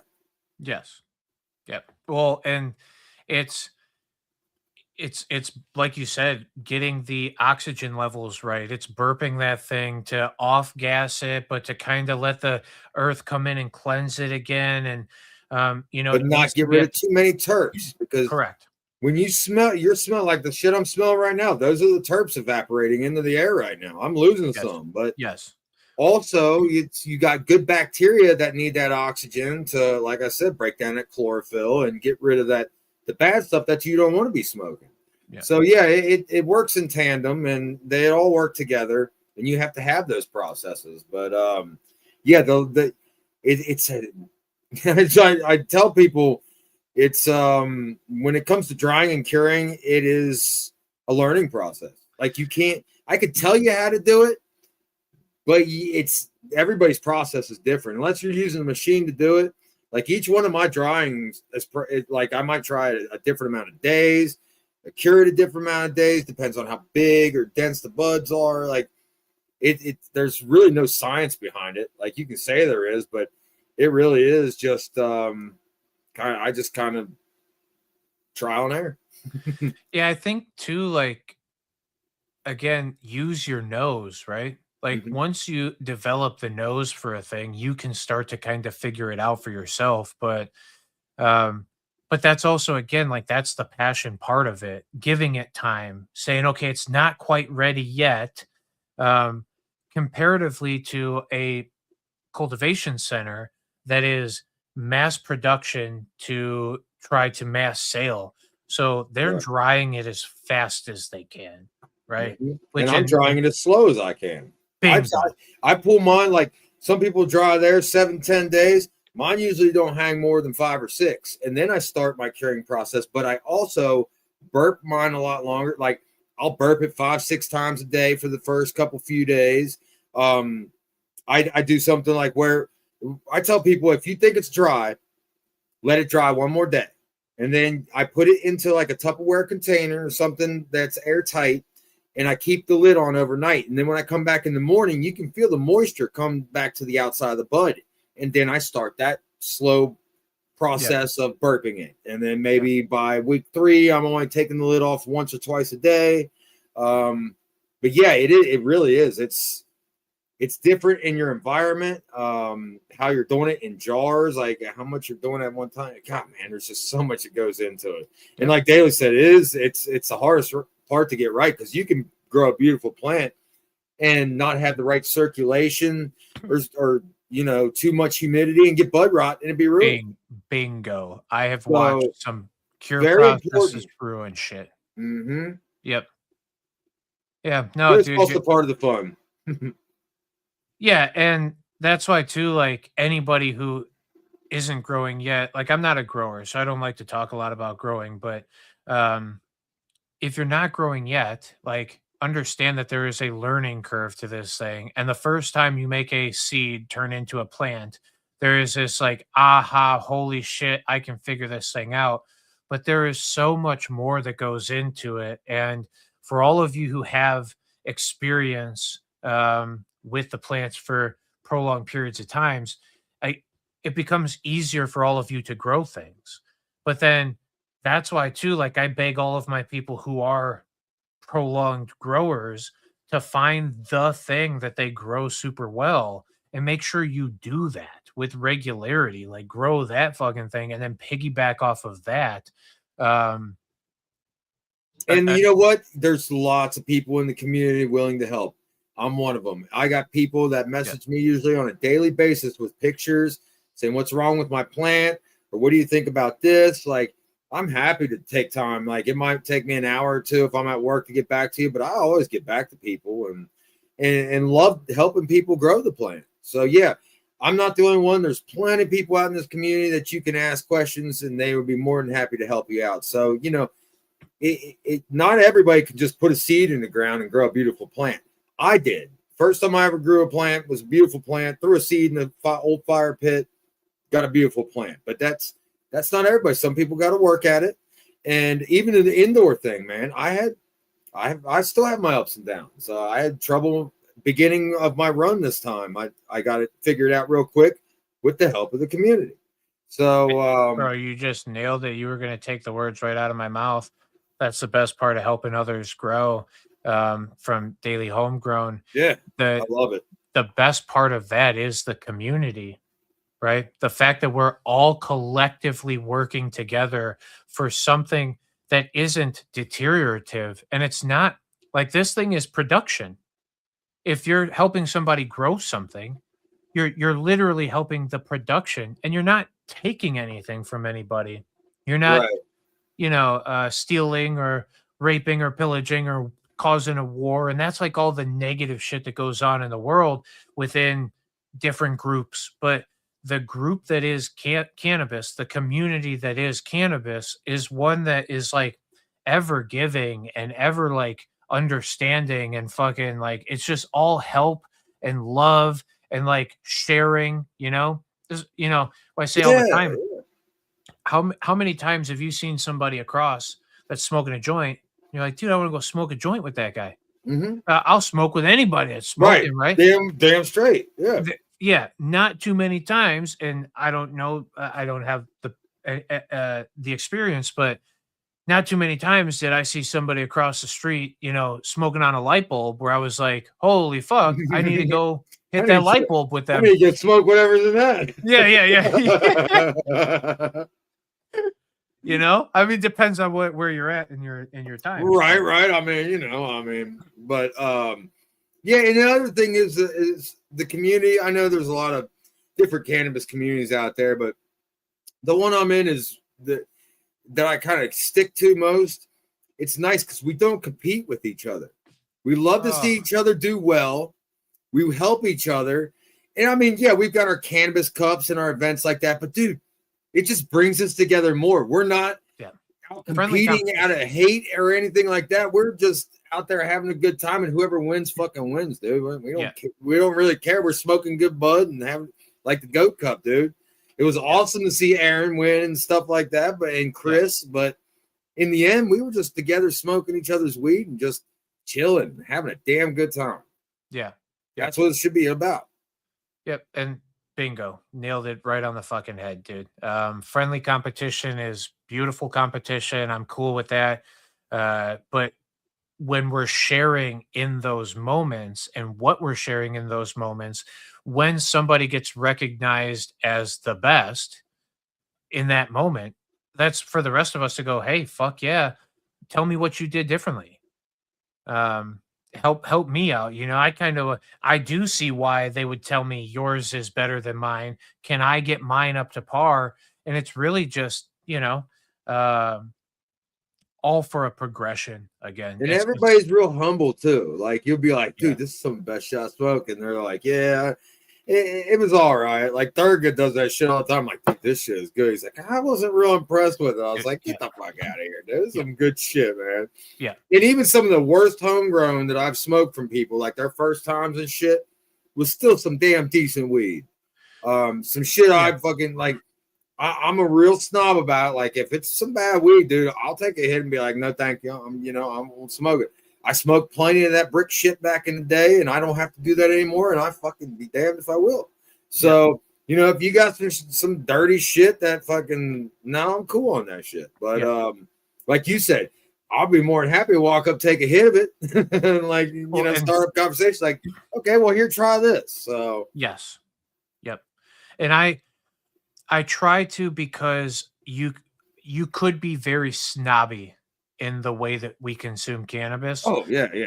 But for me, like, all cannabis is good cannabis to me still. Now, is there trash? Like you said, yes, there is. And like, I will probably hand that back to you. But no shit, I was at a place yesterday. A couple of buddies came by, and the one buddy stopped by and he goes, dude, I literally just bought this joint at the gas station.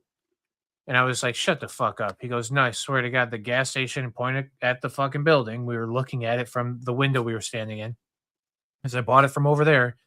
And we started smoking that thing. I was like, oh, I don't know if I would call that weed, bro. Like, that is bullshit. Hey, man, I did that not long ago. I bought one of those gas station pre-rolls just to smoke on my show that night. I was up there getting some tacos from the taco truck in the gas station parking lot. Yeah. And I went inside and I saw these things sitting there. I'm like, dude, this shit's a Blue Dream. I just got done growing Blue Dream. I'm like, I'm going to see what it's. This shit was. I smoked it, man. I'm sitting there smoking with my roommate. I'm like, I don't even want to finish this shit to you. He's like, hell no. This shit's garbage, man. Yeah. So yeah, watch it. Now, some of the THCA stuff I've smoked. I've smoked some fire. Pretty fucking decent. Yeah. Because THCA is just regular fucking bud, guys. I try to explain that to everybody, dude. The shit that I've got hanging right here is THCA until I put a flame to it or decarb it. So Both it just cannabis, depends on how it's grown. both cannabis and hemp are cannabis sativa L. It is literally the. Oh, I mean, there's indicas out there too, but that is the main, what we call it, all the way through. It is the same fucking thing, no matter what anybody says. What was happening there was an interpretation of the law, It was a which has loophole. just been, yeah, it was, yeah, it's interpretation, dude. Mhm, As mhm. long as you will write into law and say 0.3%, well, then I will abide by that. And 0.3%, the shit that you got has less than 0.3% Right. THC on it. The shit that the hemp has, the shit that the dispensaries have, unless it's been subject to some level of heating or something, the plant that cannabis that we grows THCA. It's the precursor form to tetrahydrocannabinol, which is delta 9, which is, again, when we say THCA weed, all weed is THCA weed, no matter what. It's just that's what cannabis grows like. So, yeah. I promise you, I've smoked some really decent THCA, Delta 9. I've had edibles that were Delta 9 that Mhm. absolutely Whoop my ass. wrecked my life, dude. Mhm. And I was It like, did. this is some headache fucking prone, whatever. I shouldn't be. But the drinks, dude, that I've had that were Delta 9, fuck smack, bro. Yeah. And I've I'll had tell you- dirty ones that suck too. Yeah, yeah. One person's got good THCA weed around here is Pac-Man Jones. Used to play for the Bengals. Yep. And I got to see him this summer. He came out to the farm and did a music video out there. And he gave me some shit out of his pocket that was his brand. And the shit kicked my ass, dude. It was some good tasting. He said, I stay having that fire. I said, man, I grow that fire. And man, my OG Kush was not done yet. So I didn't have any to give him. I was like, damn, man, that would have been awesome. But fuck. he gave me some of his stuff. And it's like I said, I have a lot of people tell me, all that THCA shit, it's all garbage. Like, no, the brand that you got's garbage. It's who grew it, who packaged it. It probably had some fucking chemicals in it, some pesticides and shit. So it depends on who it's grown by. THCA has nothing to do with the type of weed that it is. Just regular fucking weed, man. I know a few really plugged people that were doing really well. What's up, Gare Bear? I had some people that were plugged in the hemp space doing really cool fucking things. And he said spray packs. Don't get me started on that spray terp shit. I was just talking to my plug the other day. I said, don't you ever get that shit. He said, don't worry, I won't. Yeah. Because he has access to it. A lot of people want that shit now. Yeah. Yes. Yes. There is a process with which you could add terpenes back to cannabis flower and it wouldn't be offensive. Okay. But if it's raw cannabis flower terpenes that were grown from that plant itself, but terps are so fucking pungent, dude.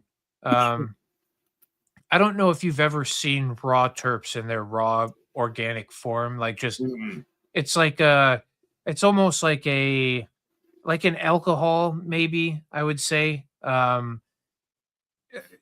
Can have a little bit more of the viscosity to it where you see the little bit of thicker, whatever. Yeah. But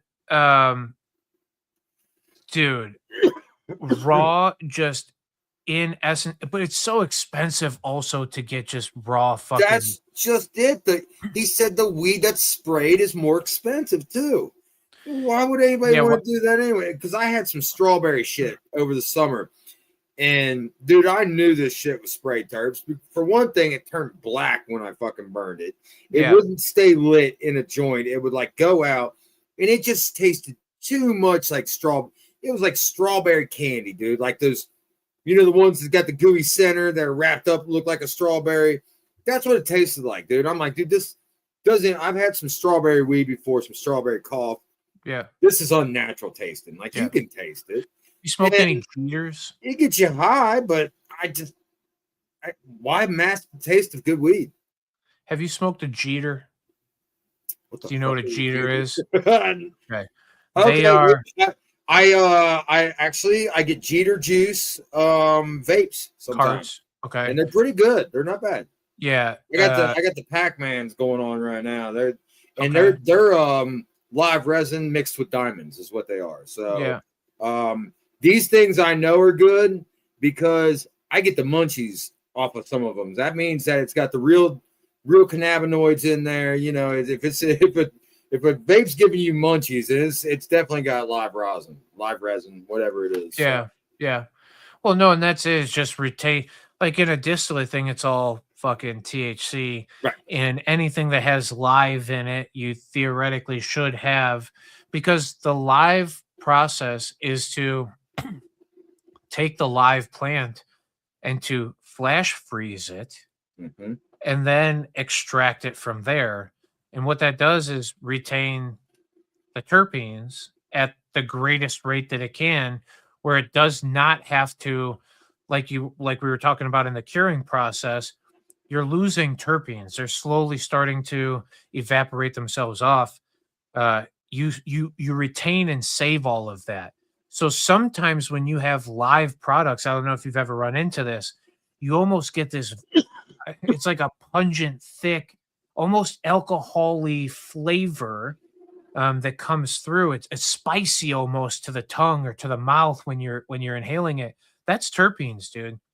Terpenes can be spicy as a mofo, right? So having too much of it almost, I don't want to say it's not a good thing or a bad, like it can just be offensive to ingest even.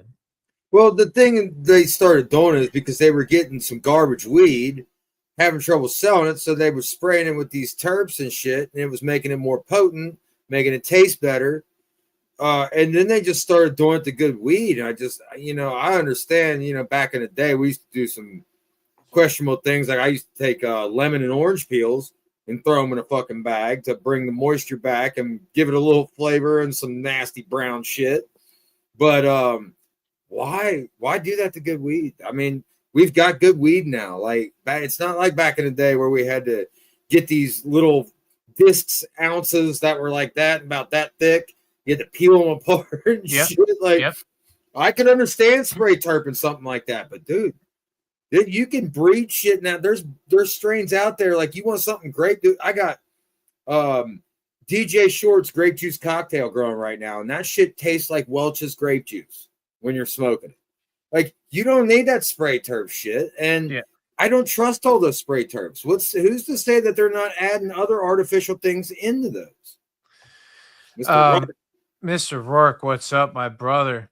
No, you're 100%. So I beg you to, if you ever have the chance to get over to Michigan, I beg you to try some Jeters. Okay. They are little joints. The flour that they put in there is decent enough. It's not bad. Then they're adding rosin to it. They're covering the outside in a distillate and then keeping it out. You're talking like a Steezy. Like yes. Yeah, but I've smoked those a couple times. Yes, they taste delicious. They get you stoned to the bone. Yes, but they're also fucking expensive as shit. Like I mean, bingo. Little half-gram joint for $10. Like I can mix my own. I do that myself. I'll take dabs and mix it in with my weed. Then I'll take some of my my bubble hash and I'll mix it in there too. And then I'll roll it all up in a blunt or something. So I make my own Jeter joints, I guess you could say. But the spray terps, I guess that's how they get it to taste like that. Then I can see that now. I know what you're talking about. 100%. And because it tastes good, but it's also got kind of a chemical taste to it too. It's like not quite natural. Yep, 100%. That's absolutely it. Yeah, I've found them to be very. I enjoy Jeters personally. I've had a very good success with Jeters. They taste like it's almost like a dessert or a snack or something, right? Dude, I think I got the Jeters one time. My dude gets a lot of stuff. Like, that just sounds so familiar. Yes. Because one of them would tasted very good, and then the other one was real chemical tasting. But I remember it kicked my fucking ass. Dude, fucking if Kiwi Kush is the one, it tastes like kiwis. It's very, oh fuck, do I love them though? But it's not like something that I recommend you smoke all the fucking time. Right. And that's where we get back to that whole tolerance thing, because you got to think all that infused stuff in there. That's a powerful joint. You keep smoking those, you're going to have to keep smoking them. Regular flower ain't going to do nothing to you. Yeah, I thought, well, and that's literally what triggered me to stop smoking in August or whatever. Okay. I was sitting with a buddy. I lit up a Jeter, which one Jeter between two guys, we're gonna be fine. We're gonna be fine. But I lit up another joint behind it, like just a regular flower thing. And like he looked at me, he was like, "What the fuck is wrong with you, bro?" And I was like, "Dude, what are you talking about?" He said, "Dude, you cannot fucking be serious that you just lit up another joint. We have this like boomstick about to fuck us up." And I was like, "Bro, well, that thing is just like to get me started, to ramp me up. And then like I actually like smoking flower, so I need to smoke this thing to go through a smoking ritual." I see. And dude, smoking that joint did nothing for me. It didn't give me any more stoned than what the fucking thing did. But it's just that ritual of going through it. And then I went, wait a minute, maybe he's right, dude. We're gonna be stoned to the fucking bone, and I'm lighting a whole nother joint where if you would have smoked either one of them by themselves, you'd have been fine as a normal consumer. But yeah, dude. So it's okay to do that every once in a while. Like, when we got together at the Goat Cup and shit, dude, we smoked I smoked for 5 hours straight, literally, like joint after joint. That's fine because we're socially together. We're smoking, getting stoned to the bone.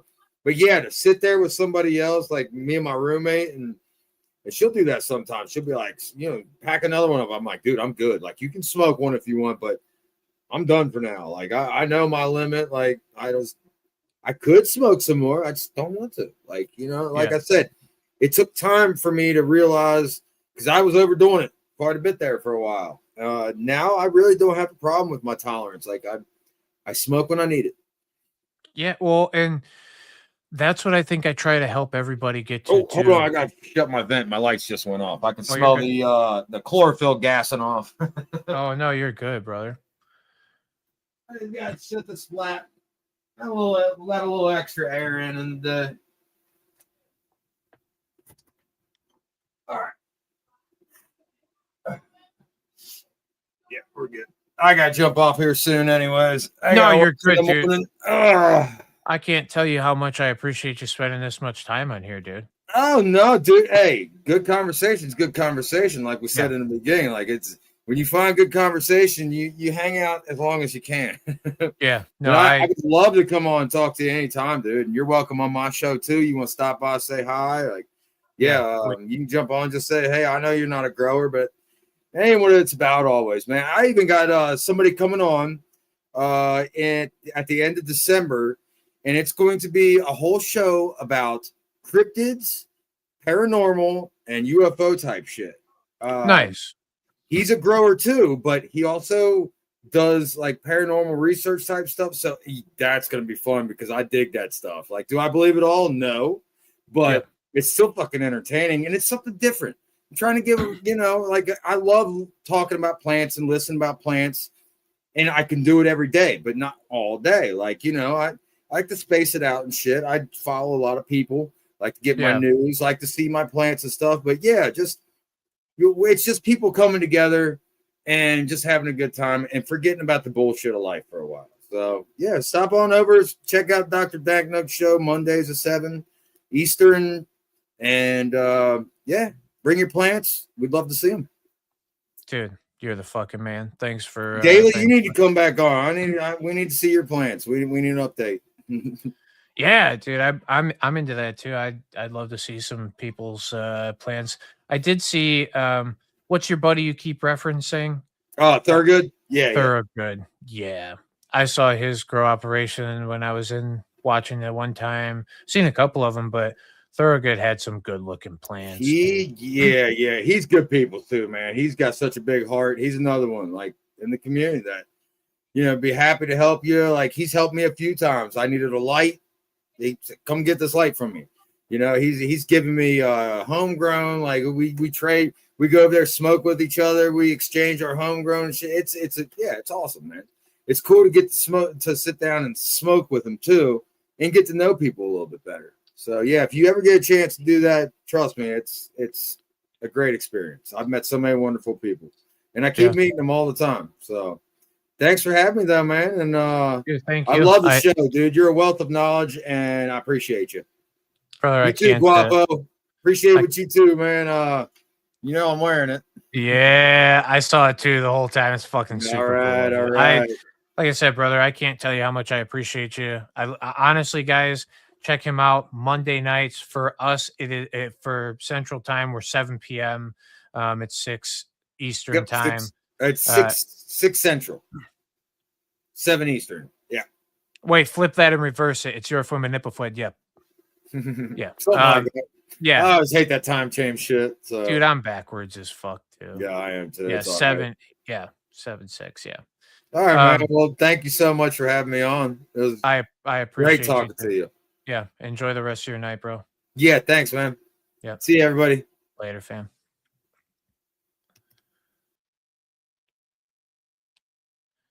My man, that was fucking awesome. Dude, I did not.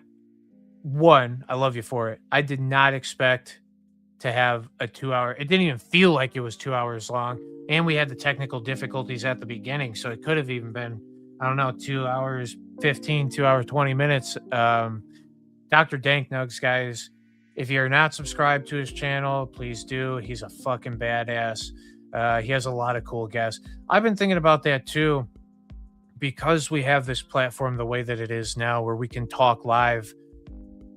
I know a lot of people who just have a story to tell, and they're just some interesting characters, you know? So at some point, you all may be in for some treats. I may allow you to meet some of my friends that I hang out with outside of cannabis. Well, I think it's probably going to be that cannabis brought us together most of the time, but I do have some people that, you know, it might be cool to do that with.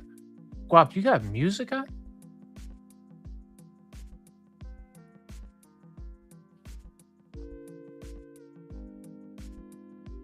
Oh. Ski. I can hear the music. What a hero.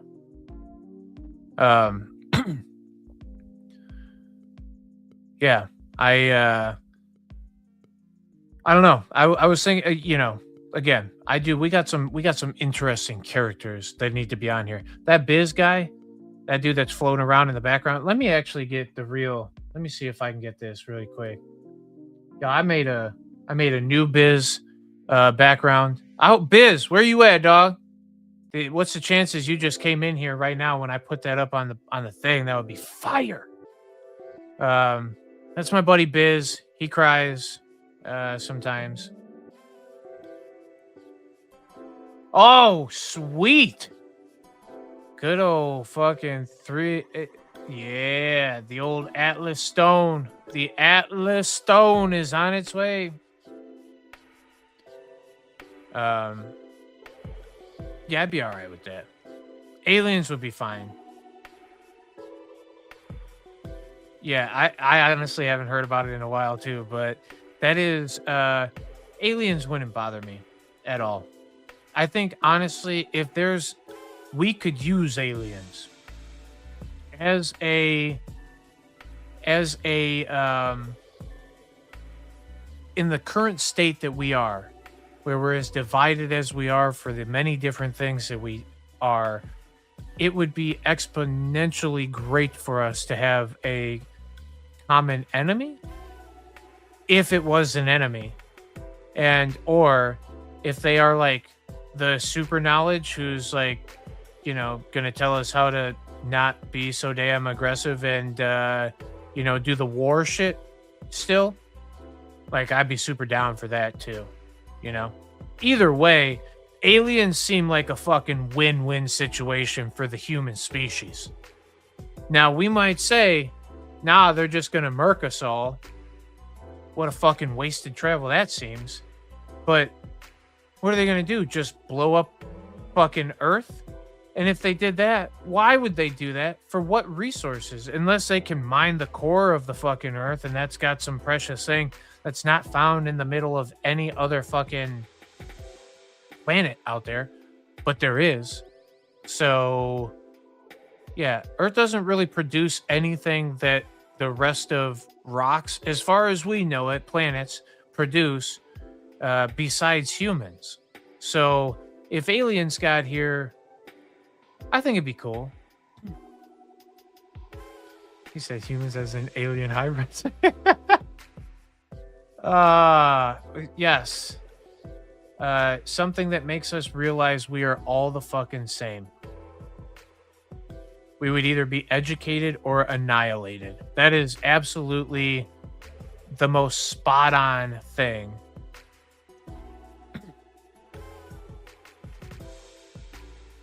Yeah, I think that that's why I say like atomic bomb all the time. Put us all in the same playing field at the same time, but something that like makes us all feel like we're common, like we're one thing. Stop being so divided over all the things that we associate as. And, y'all have heard me say it a million times, and I'll say it again tonight too. The things that we associate as the sports teams and the religions and the fucking politics and the whatever, those things, when we disagree upon it, cause war, because a lot more than not, it is a belief system, and it's not rooted in a ton of knowledge. It's something you believe in or you like or you desire, and it's not something that all humans can commonly get behind. So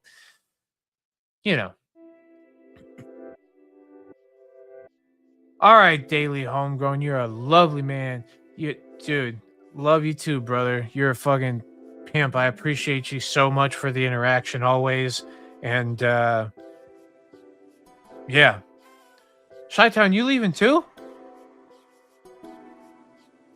Oh, ET wants Reese's Pieces. Dude, we got them here. We got so many Reese's Pieces, ET wouldn't have to worry about it.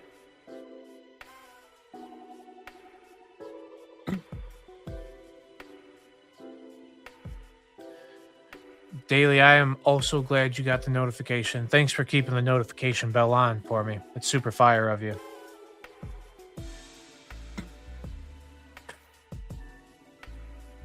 Deputy was just mic drop and get the hell out of here, because you ain't lying.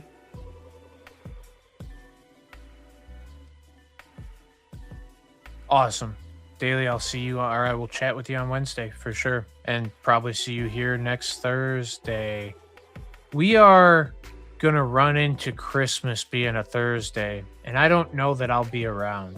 And then there might be a week that I'm going to be gone. So holiday season might leave me out of commission for a couple of weeks, but I'll keep you all posted next week what my schedule is looking like, so that we're all on the same page. But if there's anybody ever, now that Doc's gone too, if there's anybody ever that would like to call in and chat about something, would like to sit in as a guest, have a conversation about cannabis, have a conversation about fucking aliens, I don't really care, I'll entertain it. feel free to call on in. If you need to, just hit me up. We'll get you the link. I believe Aaron is still around. He would very gladly get you into the link. Oh, also hit the like button. That's a very nice guy, Mr. Rourke. I appreciate you.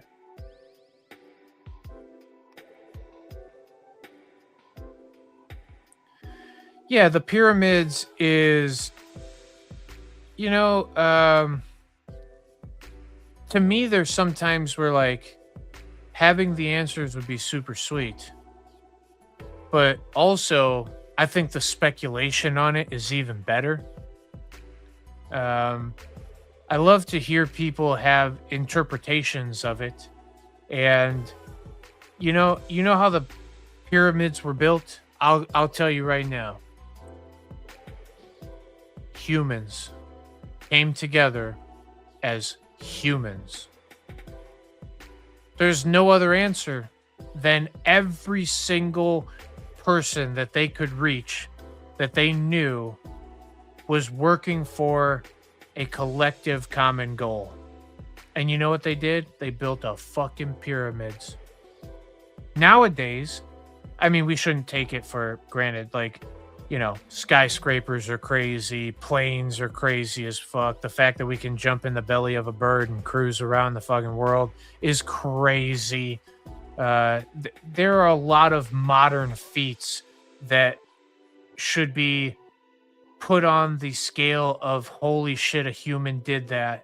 Fucking a computer. The fact that I'm sitting here talking to you all, they captured lightning in a bottle, and now somehow we're able to communicate over those bottled waves. That is, again, pyramids great, but when humans come together and they work collectively to do something, we can do some really cool shit. And if you wanted to, currently, we could rebuild the pyramids.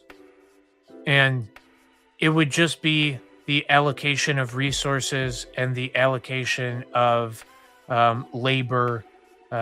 Pretty soon, we're not that far off from where we could just get a robot crew to do it for us without ever, unless they decide to go rogue and then they just take us all over anyway. But again, another topic of conversation that I'm happy to have with somebody. I think AI and artificial intelligence, pretty neat shit when it's doing proper things. But, anyway. Yeah, that's it. Does anybody here have anything that they would like to chat about? I know that I did have a few news articles pulled up earlier, but if you didn't watch Cole speak on some stuff today, or you didn't listen to the Two Dope Dudes episode of this week, I recommend you go check both of those things out. A couple of really neat topics of conversation for cannabis. I was a big fan of being on the Cole memo today and listening to what he has. And again, it's a lot of the things that we are doing is speculation, so not bad. But that's why too. Oh, dude, put that tinfoil on the right way, man. You don't want to, if you let it sit a little bit off to the side, it still has the power to seep that knowledge in. Yeah. But if anybody ever wants to chat, you got something you'd like to talk about, holler at me. I'm happy to entertain. But yeah, if not, I can give you guys your time back for the night, and we will, I can sit around and try to mess with this computer. I don't know what the end goal is. Maybe I'll use this platform for having a conversation when I'm going to have conversations. Maybe I'll use this platform when I'm going to have direct guests. Maybe I set up some guests before I do it. And then when and this is why I brought the OBS setting in. And if anybody was in the original chat, got kicked out and had to come back in this one, thank you for coming back. One, but two, sorry that that happened.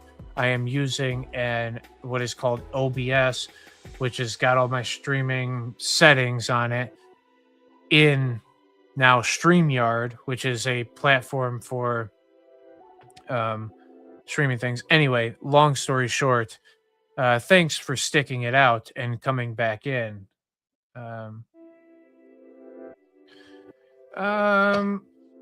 Once all right, how long before the scromining story goes away, gets replaced by something else? Once they're able to directly associate it with bad growing processes and like pesticide use, because a lot of speculation is in that it could be something that happens because of pesticides and stuff.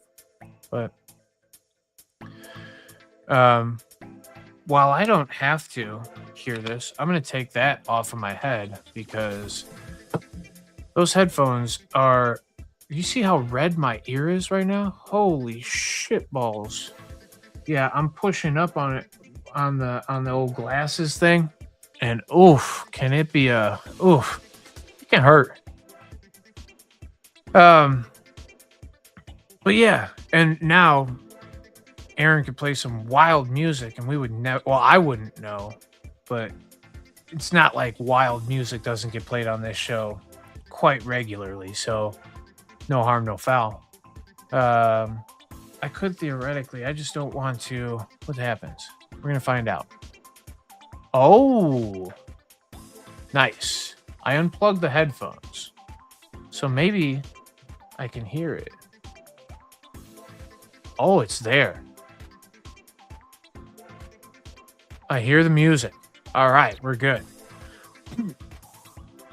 I don't want to rebuild the pyramids. I want to know what they really are and what were they used for, because I disagree in the giant tomb theory. Yeah, I mean, electric production, I've heard.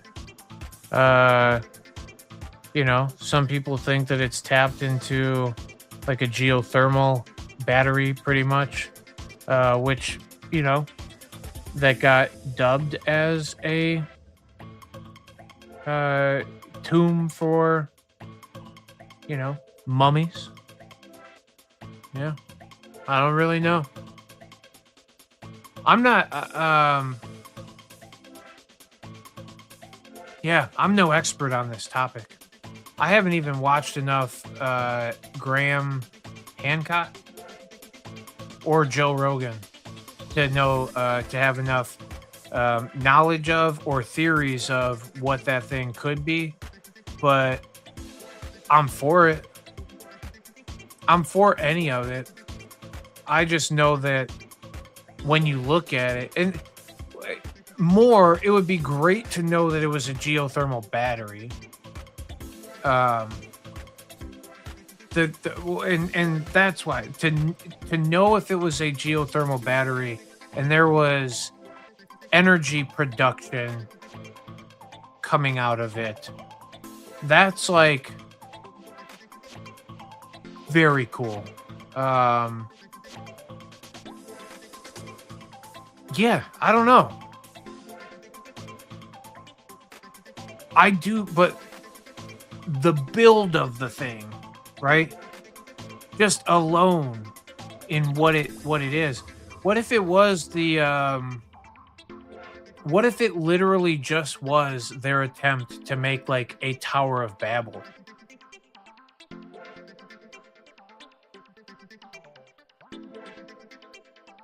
Right? Like they were trying to build the staircase to the heavens. They wanted to see how high they could get up there.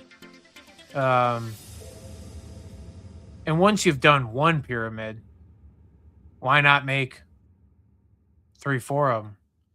Said, is this Minecraft? To a degree. Yeah. The square blocks, dude. It's just easier to build that way. You know, it'd be really neat if all the mummies had square heads.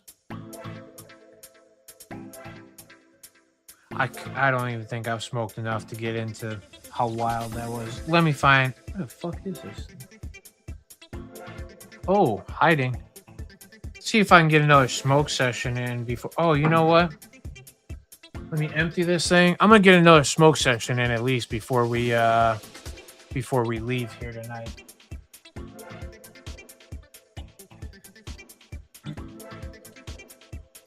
Did anybody here? I'm scraping out my vaporizer. Has anybody here used a vaporizer in their life and then saved the vaped weed to make edibles out of in the long run?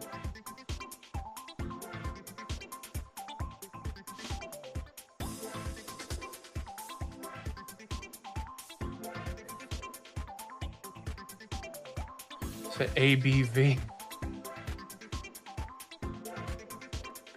Already been vaped.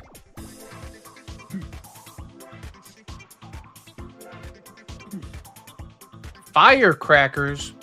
Yes, sir. Yes, sir. That's wild. That is crazy as fuck. Does everybody know what a firecracker is?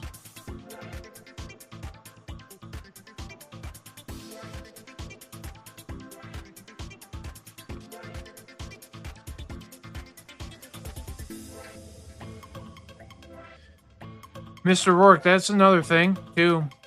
You know what I do a lot of times? I save like extra shake in a bag when it gets down to the end.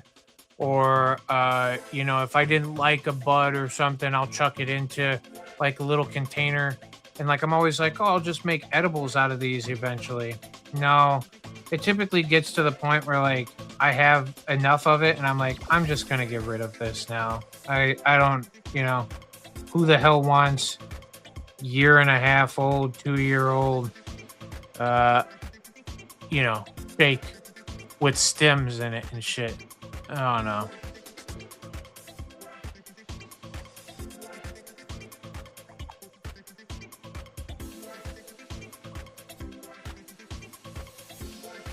Graham has some interesting ideas about. Oh, I like Graham a lot.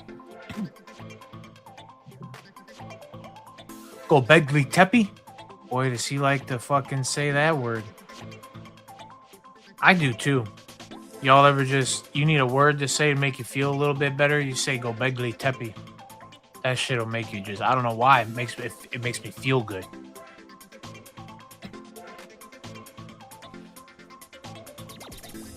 No shit. So Mr. Rourke, from my experience and my understanding of what a firecracker was vaped cannabis, ABV, already been vaped cannabis that people would put on saltine fucking crackers, and heat them bitches up and just eat them.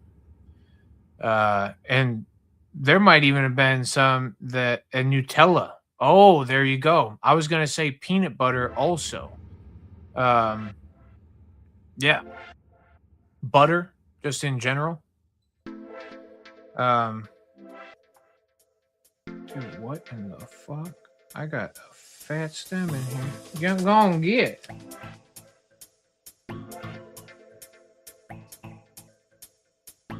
Oh, and it's working too. That's always a pleasure. Friends, cheers to all of you. Thank you for being here tonight. Thank you for spending your time in here. God, I'm trying to get that thing to, can we see it? It's going on up. You see it. It's cooking its way for me.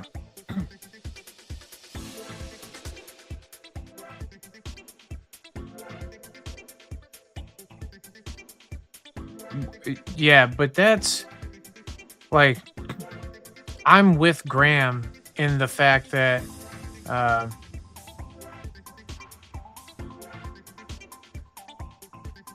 have ever been what?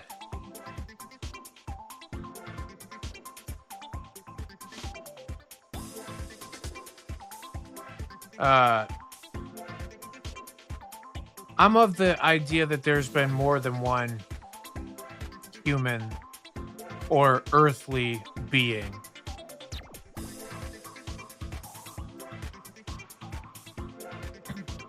Yeah, that's my theory. I'm sticking to it.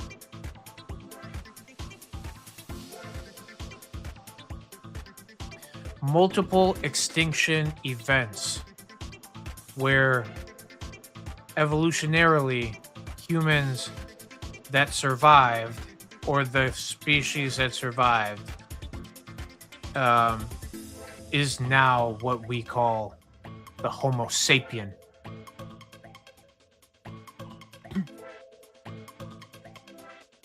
Have you ever been high on weed, man? These snozberries taste like snozberries. We're almost there. Oh my god, get up to temp. Or you know what? We'll hit a little flavor one at the 350 range it's at now.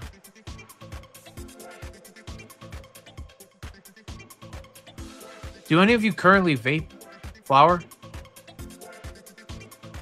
Oh, that was nicely stupid of me. I just dropped the temperature very low. Do any of you currently vape flower?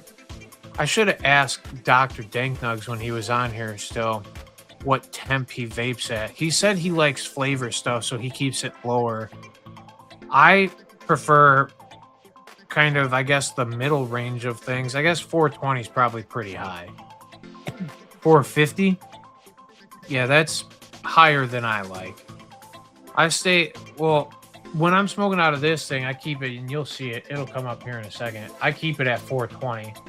I don't even know how much higher this thing goes. See, there it is. We're locked in. We're ready to smoke. Cheers to all of you.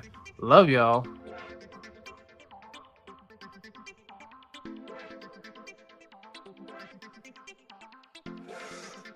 Dude, well, in Chi-Town, that's the thing. Like, I think some people's ABV already been vaped is probably better than fucking some people's like Primo Supremo, you know? You ever been around the guy who says, I got the best shit ever, but then it's really not that good? We all have been. Come on now.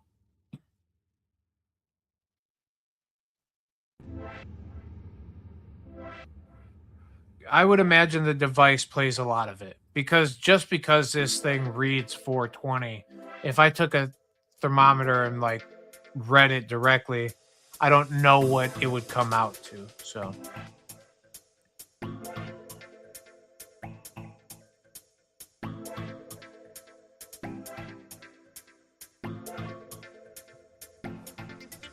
draw length has everything to do with it too. Yeah. Gotta sip it. That's right. Oh.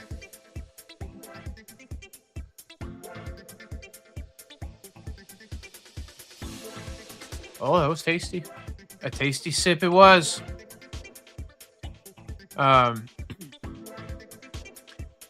how did you get music in here?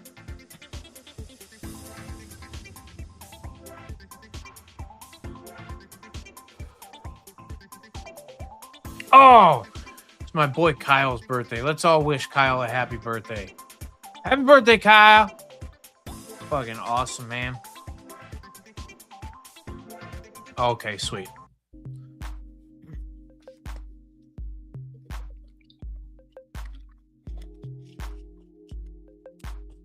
It's completely fine the way it is.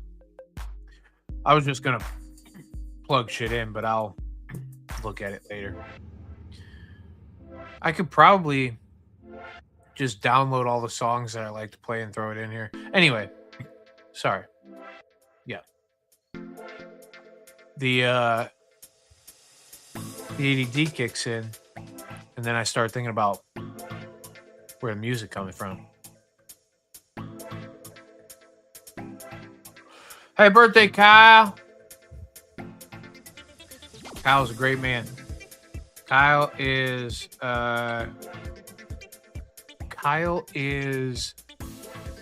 my mechanic. I mean, he's my boy way more than he's my mechanic, but he's the dude who does my mechanic work. And he's a fucking badass. He's had a great conversation with him today and yesterday, last week. We've been talking a lot, but it's a good dude. Happy birthday, Kyle.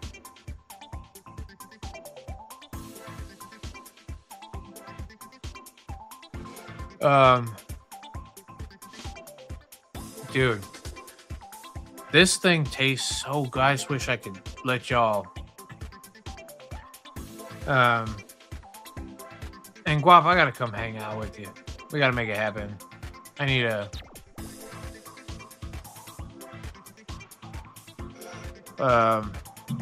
You know, we'll talk. I need to see you. Genetic Memory Farms.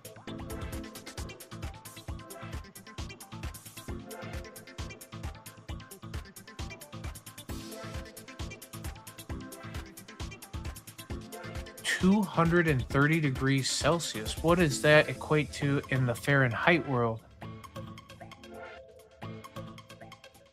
230°C in Fahrenheit. Yeah, 450. Well, 446 precisely. But yeah. Okay, genetic. I like that. Dude, I love volcanoes. I miss Volcano. I had a buddy that had one growing up. I love that thing so much.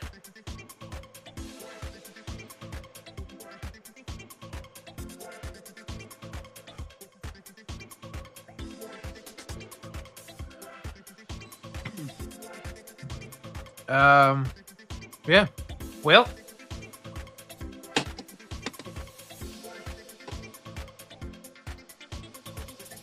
See, because maybe you can see it, maybe you can't. I like to get, when I do my vaping, I like to get it like to the point where it's almost charred up, right? Like, yeah, I like to get through all the cannabinoids. What do I think? I think CBN. I just was talking about this the other day. I want to say it's 400, 390-ish, 400-ish where CBN starts to hit. And I think that's right where like THCV also, I think it's like 390, but I think that's like, what is the combustion zone? I think it is like 390-ish or something too. But like in the vape, the like when we're actually setting fire to flower, dude, there's times where depending on while you're inhaling over the top of that flower as well, you're way past 450 degrees. You're probably 600 plus at times. And if I'm not wrong, like the white hot, like the most burningest part of like flower and shit, I think it's like 1,000 degrees and shit. I might be out of my mind right now. Somebody fact check me.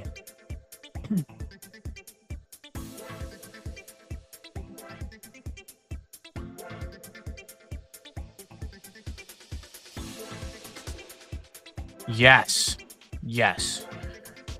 Genetic Memory Farms, 1000%. When I vape, the flavor of flower, and there's, again, so the first rip off a clean pipe, when you're taking all of the terpenes and all of the flavonoids and just that right there, that burn of some flower. Also, too, like bubble rosin, okay? Fucking rosin that was pressed out of bubble hash might be one of the best flavored cannabis products I've ever had. But dabbing is a vaporization process, depending on how you're doing it. But when you're, again, setting your puffcos and things to lower heat settings, you're 360 to 450 degrees, I would guesstimate, on the higher end. It might even be like 320. But yeah. You that nice just bubble rosin's the jam. Honestly, some of my favorite flavor profile and controversial topic of conversation amongst some of the heads of things, the people who get schnabbier about cannabis consumption. One of my favorite things, what's up, Drum? That I like, one of my favorite products when it's done correctly is a shatter. Like, I've had some of the best flavored cannabis flavored things that I had back in the day when people were making shatters quite consistently.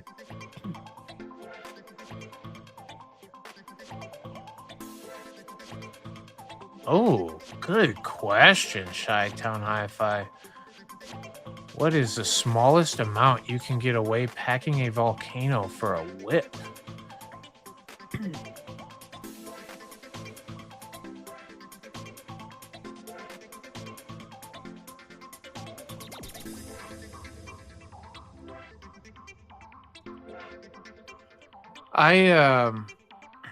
This little thing that I use here, I have used it more than once, like rerun a pack of it, but I like to repack this thing every time that I use it. And dude, when you pack it, it can take a little bit. I mean, it's got, I don't know, maybe 0.3 with the ground up flour. I don't know. I guess maybe I should do this as a test, but yeah, I don't know. Great question though, Chi-Town. And genetic memory, if you know the answer, share away for us. We appreciate it.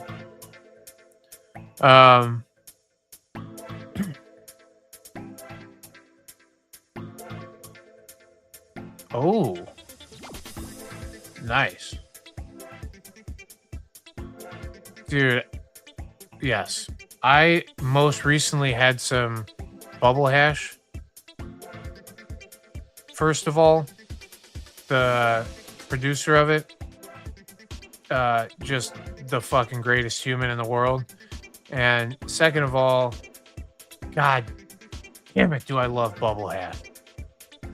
There is something about that stuff that just, the flavor profile is so nostalgic to me.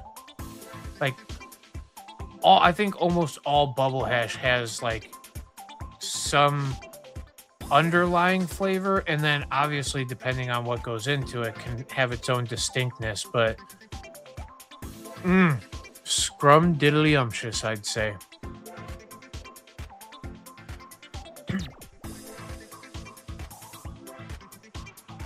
Nice. Hell yeah, Frank. That's awesome.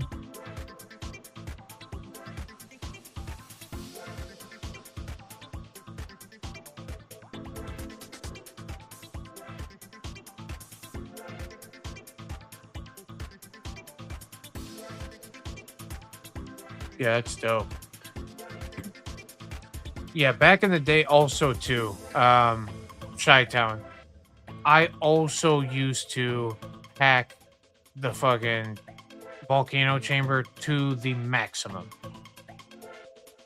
And we ran bag systems most of the time. We tried to fumigate the inside of that bag. We were trying to put as much of whatever was in there into that process. Yeah. But you're making me think of some. Ooh. Oh. Some early on like smoking methods and shit too. We used to do a lot of what's the one where you cut like the 2-liter and then you plunge a gravity bong? Is that what they called it?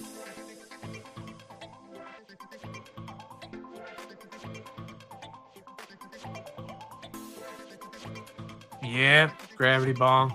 That's it. Yeah, gravity bong. I used to smoke out of one of those. I used to smoke out of a gas mask quite a bit also. I probably, you know, now that I'm thinking back on it,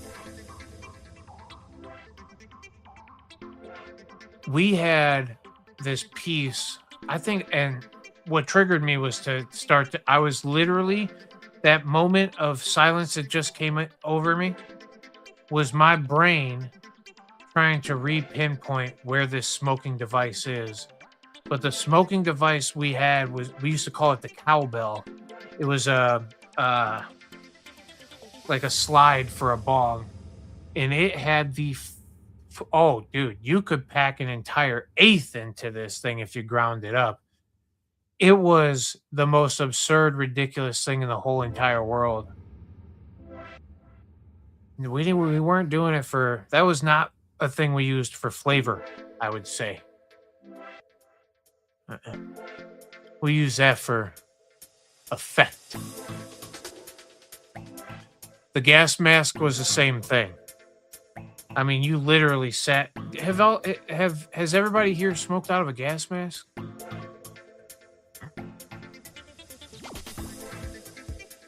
Hell yeah, Frank, that's super cool. I'll check that out.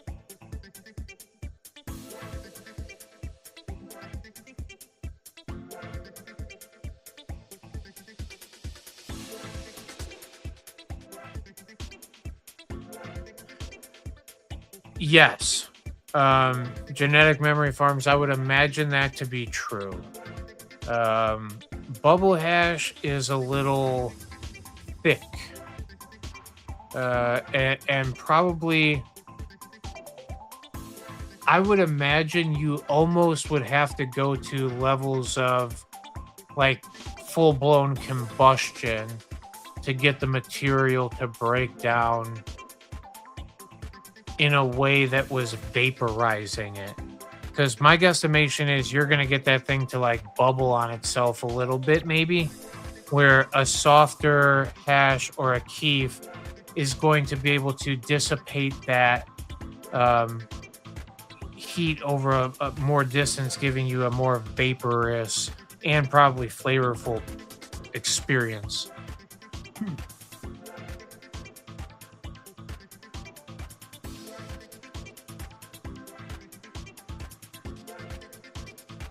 Oh, that is, Mr. Rourke, that's amazing. We did we made a gravity bong out of one of those 5-gallon water jugs. And then we tried to put it into a bath. We didn't try. We put it into a fucking bathtub. It just didn't get as aggressive. But dude, you want to talk about chooching some cannabis down? That thing would eat cannabis. And we did it with we made it with the cowbell. Put a full eighth in the thing, and like it would chooch it down. But it was like you almost had to get it started, then put it in, and then fucking let it go, and it would just you would see the fire spread within the cannabis, and it would just be almost sucked through the thing half the time. But yeah,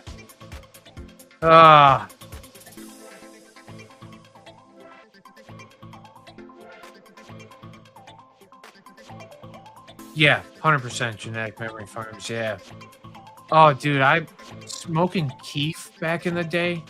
Y'all remember when you would save your keef up and then the day you actually decided to smoke the keef?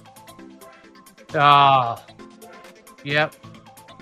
A lot of times those weren't the moments of desperation, at least for me. Those were the moments of like, we're trying to spice things up a little bit. You make a little rat salad, is what we call it, where you put a little flour and then you put some bubble hash in it and then you cover it up with keef, but then you relayered it with flour and then you relayered that with keef. Oh, my guys, my gals, my friends, me. Huh. Gravity Bong did you dirty. Did you green out? Did you fish it? Well, no way. Don't tell me right now. Because you can, that is the thing. Need more cowbell. That's right. I watched a few people green out in my life. We had a girl that greened out twice in like the same experience. Okay. I walk into the garage that we were smoking in. My buddy passes a pipe. I hit it once. It goes over to 2 people away from me. She hits it and then is like holding it in, doing that thing, whatever, and then pass the fuck out. Hit her head off my boy's shoe. And then like pop back up. It was like, oh, I'm okay. And we're like, no, you ain't. Like, sit down. What the hell? She's like, I'm fine. Like, all right. And she's like, no, I just didn't eat today. So whatever. Anyway, we finished smoking. She did not. We went inside, made her a peanut butter and jelly sandwich. Remember this to this day.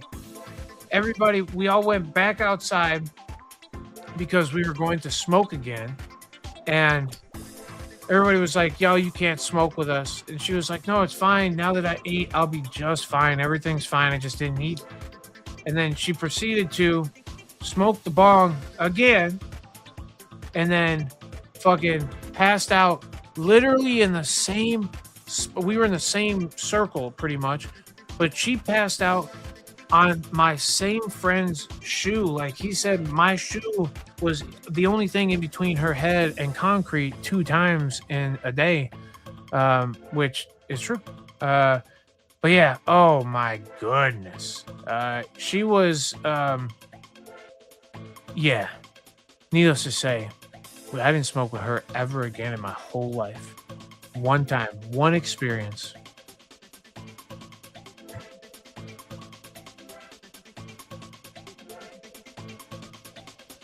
Do you think we could get RSO and RSO only to be discontinued through the dispos for med patients?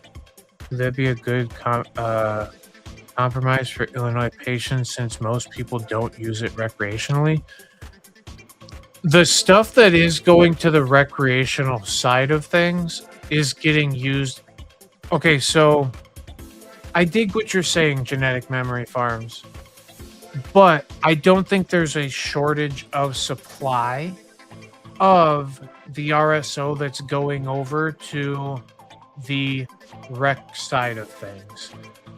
Now, I take that back in saying I had plenty of patients that I was getting an RSO for that was like purely like CBD, but I was getting it on the rec side of things. People who were using it to get intoxicated would never have purchased this product. But I brought it in because even like old patients of mine weren't able to find it somewhere.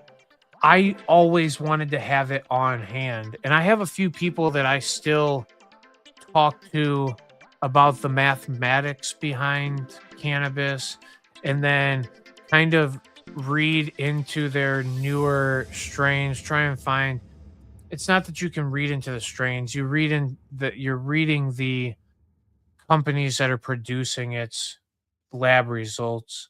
But I try my best to help some people still get the products that they deserve and ultimately need. And I did so through a recreational dispensary when I just most recently worked at a rec dispo only.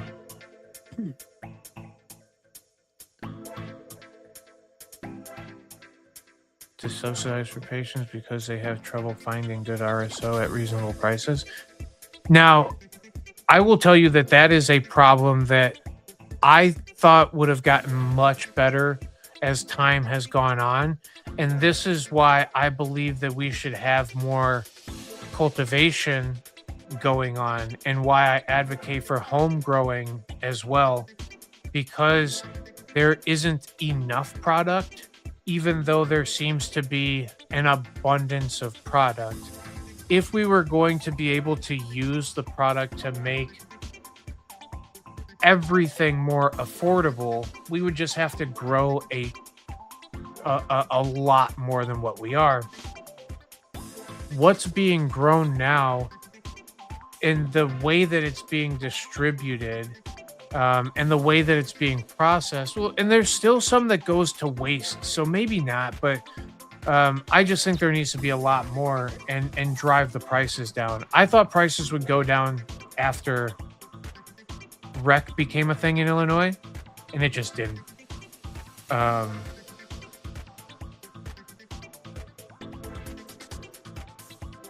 It's to a degree genetic. The people who are using RSO, it depends on what you're using it for, I guess, because some people are using it to get a potent package of something. Some people are using it because, according to the grain of rice theory, and then the doubling every day for whatever 60 days until you're consuming what is it, a gram of RSO per day, or yeah, it's something ridiculous like that, or a gram of RSO per dose, I think might even be. It's just an astronomical amount of what I think needs to be going on.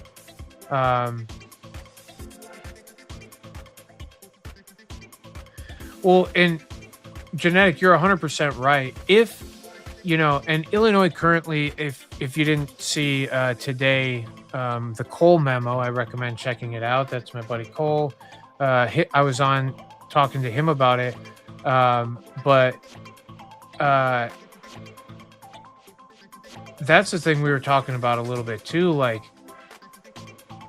if the IDFPR, first of all, let me go there. The IDFPR has it so that you can go in right now, which is the Illinois Department of Financial and Professional Regulations or something like that. But they are who oversee how dispensaries are ran.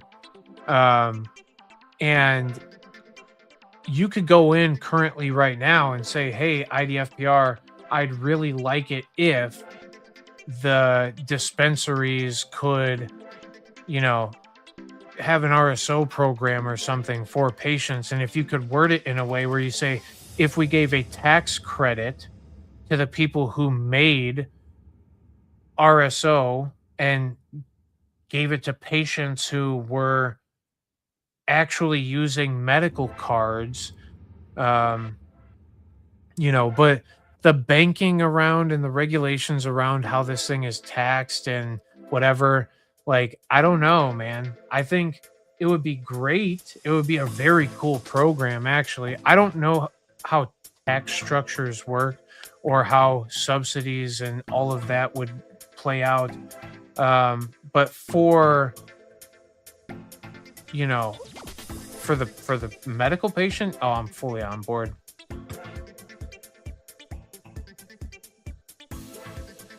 Oh, nice. So you probably know a lot more. Okay, so Um, can I ask where you worked? Is it all right? You don't have to. Also, it doesn't matter. Um, the only reason I was going to ask was because I would generally be able to tell what product you had access to, because some people don't have access to, or their dispensary groups are not affiliated closely enough with the people who are making the best RSO. And the best RSO that's coming out of the state of Illinois was coming from Shelby County. Now, that was also very much so back in the day. And then they were willing to make sweet pea oil for me. So anything that is that, I would be down. Terrorism Plainfield. No. Okay. So I know some Terabis folks now. I applied for a spot in Terabis, but sweet pea and pink lemonade. God, Mr. Rourke, God bless you. Pink lemonade was amazing.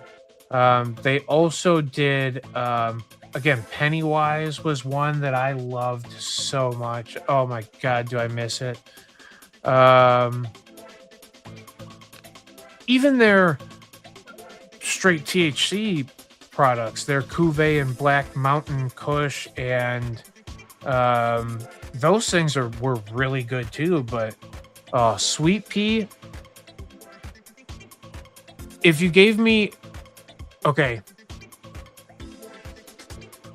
top 3 products ever created in the Illinois market, medical, recreational, doesn't matter, in the Illinois market, number 1, without a doubt, is sweet pea oil. It is the GOAT. And I wish that everybody had access to sweet pea oil. It is what was known as Charlotte's Web in the past. Charlotte's Web takes a licensing process to use their genetic terminology, whatever. But theoretically, and I do genuinely believe it came from a Charlotte's Web cut, is what is sweet pea, which is a very high CBD producing flower. It does have properties of THC as well, but the terp profile that was coming off of this thing, like it had osamine, terpinolene. What was the other one that? Oh my God, I'm flexing my brain so hard right now. Anyway, I'm gonna get over it. It's not coming to me. There was a terpene profile that came out of sweet pea that you just couldn't find in average or a lot of cannabis. But all right, Mr. Rourke, I'm gonna tell you my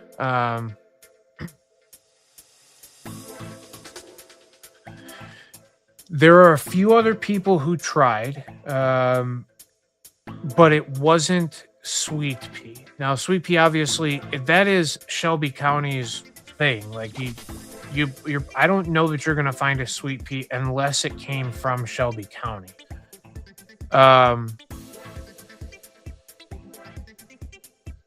But that's because, again, too, if it was a Charlotte's Web cut, and then they just produced it under their own name, who knows what it really is. Now, is it Charlotte's Web or is it sweet pea? But anyway, there are a few other places that tried. Revolution did have a pretty good high CBD product for a while. And then there was, oh my God, I can't. Trying to scrape my brain for 10-year-old knowledge is it's hurting. There was another, yeah, Shelby, we need a cut.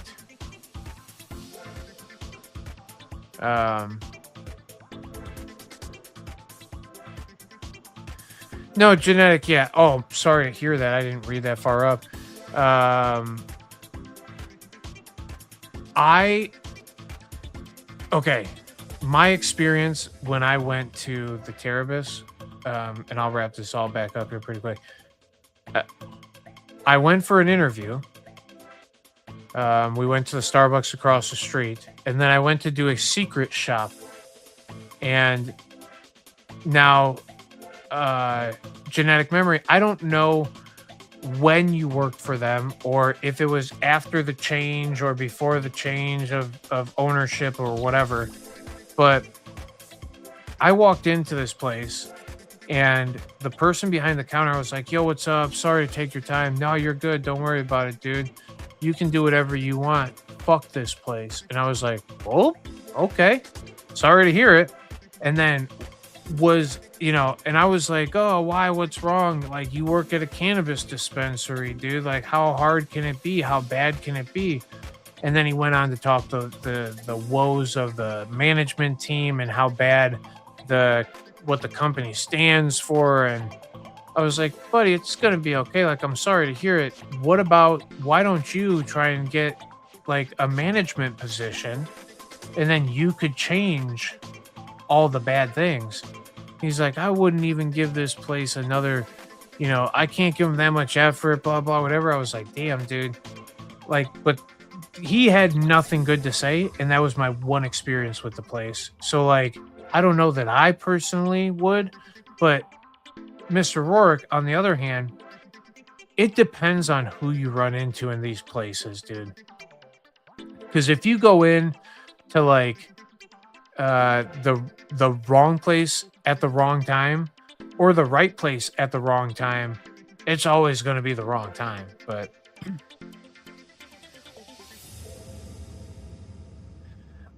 genetic, it's been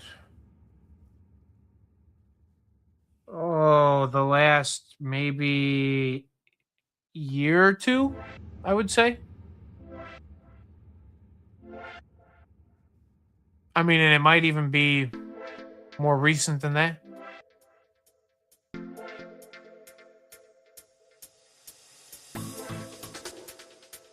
So when I heard when the place first opened, when it was a ma and pa shop, and that's also the thing too, it's real easy for all these people who are new to it, and the place doesn't have like its routines down. So you kind of are playing off the cuff. You're solving problems. You're fixing things. And then somebody just gets up into this place of power. They think that they know everything. And then they start stifling, any of that creative genius that you were offering from the beginning, or there's no more problem solving. They solve the problems for you. They're telling you what to do.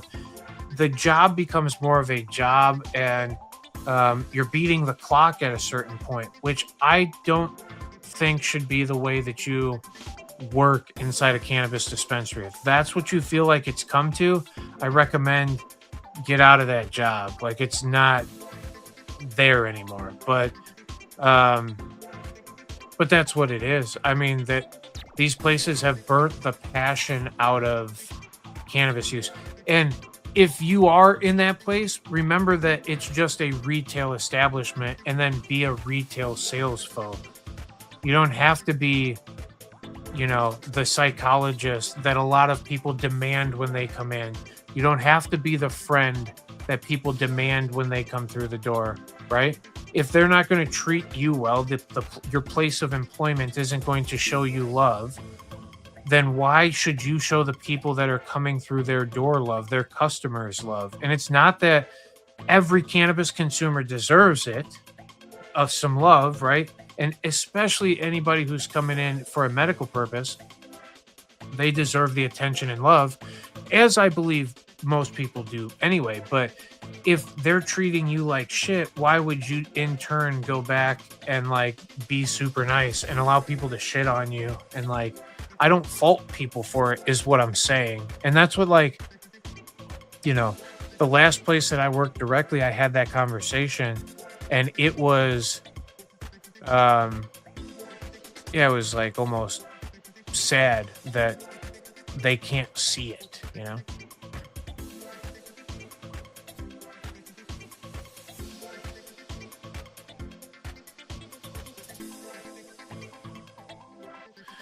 Yeah, and again, there are good people still every day getting treated like poo poo. And it depends on what background you come from, right? Like some people have been treated like far worse poo poo than what a dispensary job is going to treat you like. And some dispensary customers are going to treat you like also, but yeah, that's it.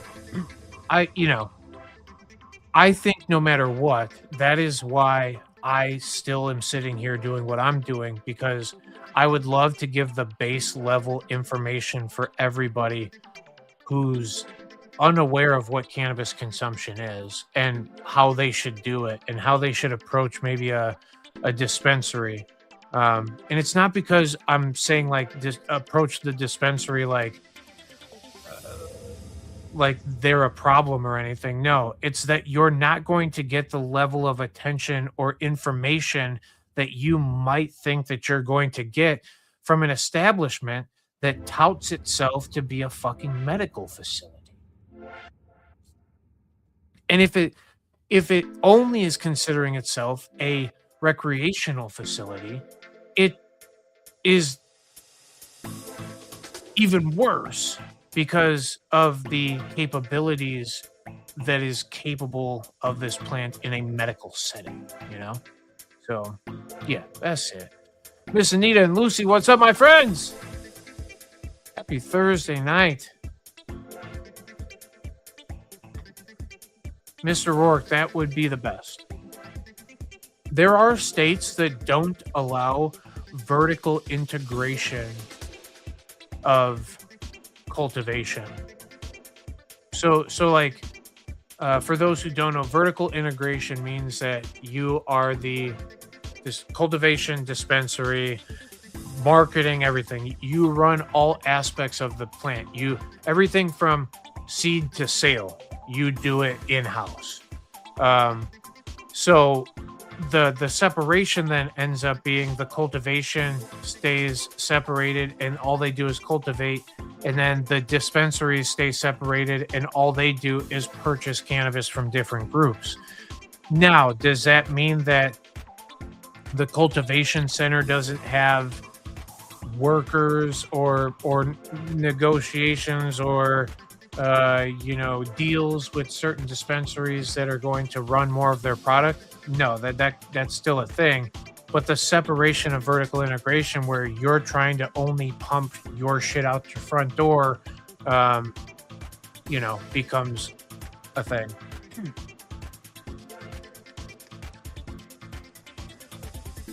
And that's 100% it. It is people who care about their patients. Yeah.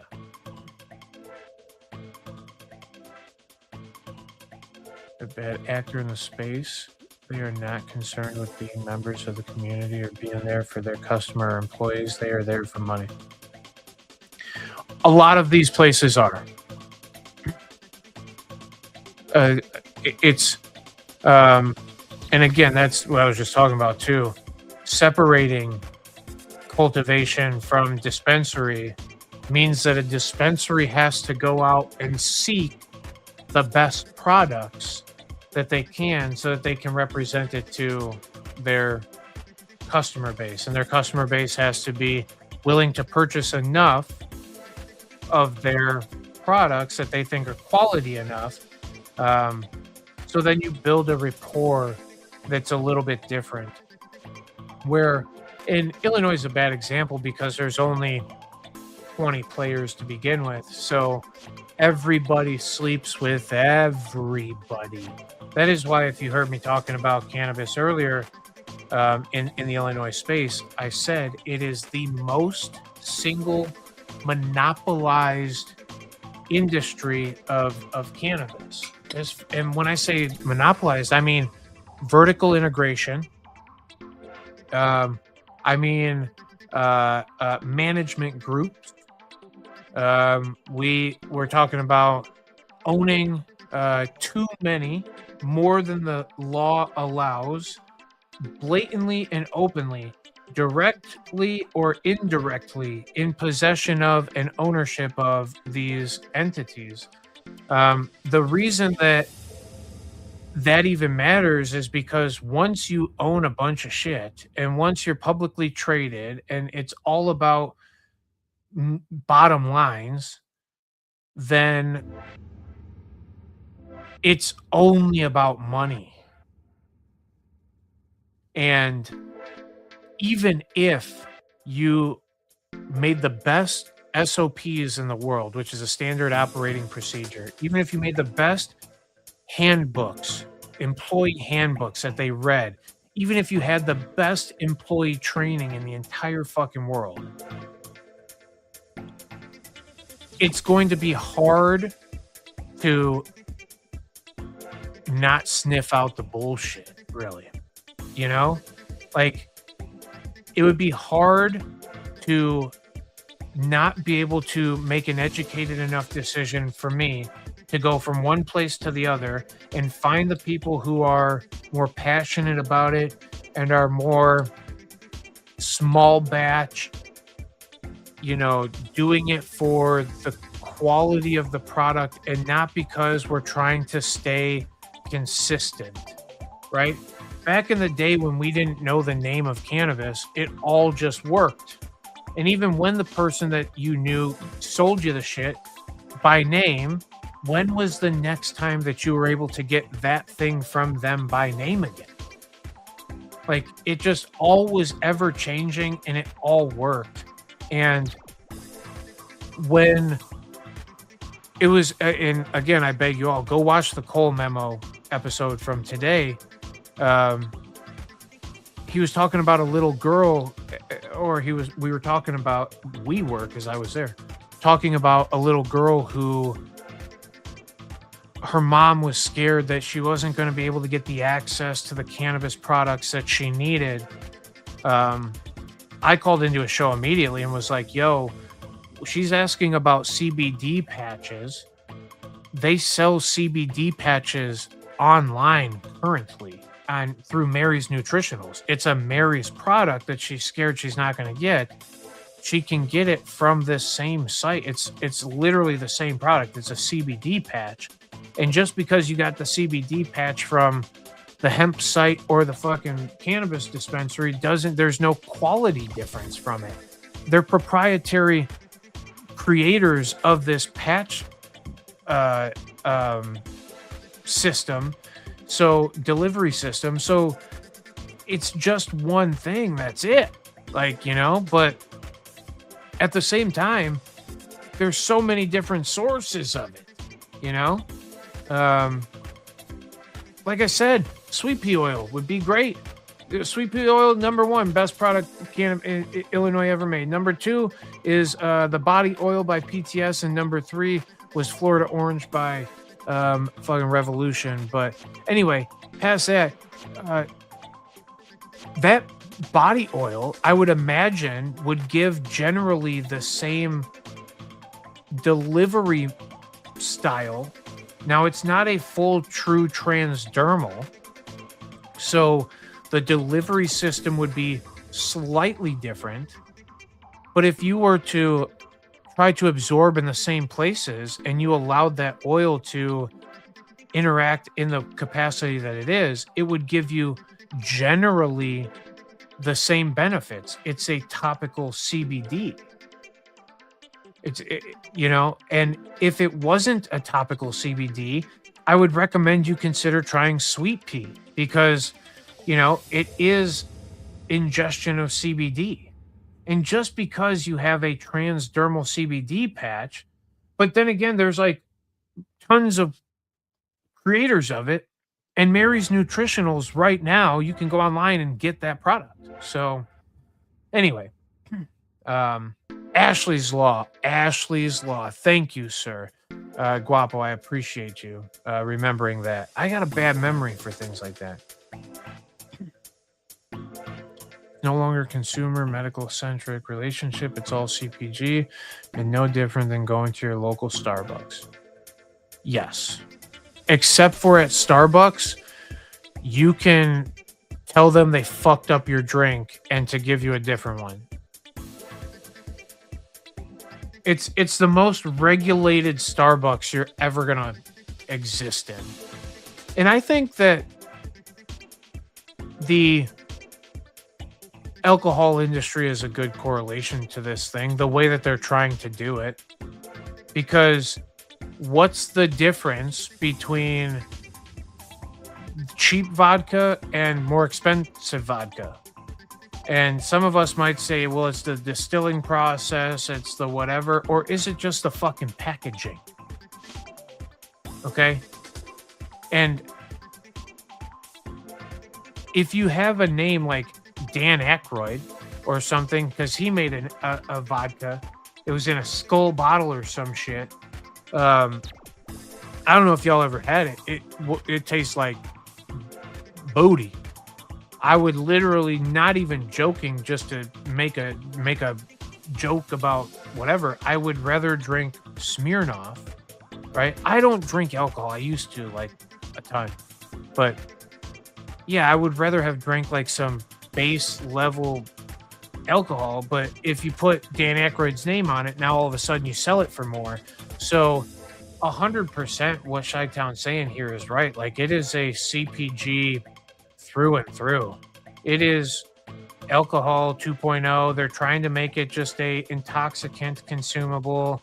They're trying to hide the medical capabilities of it. And like, it's not that they're trying to hide it, it's that they don't understand it either. So, meh.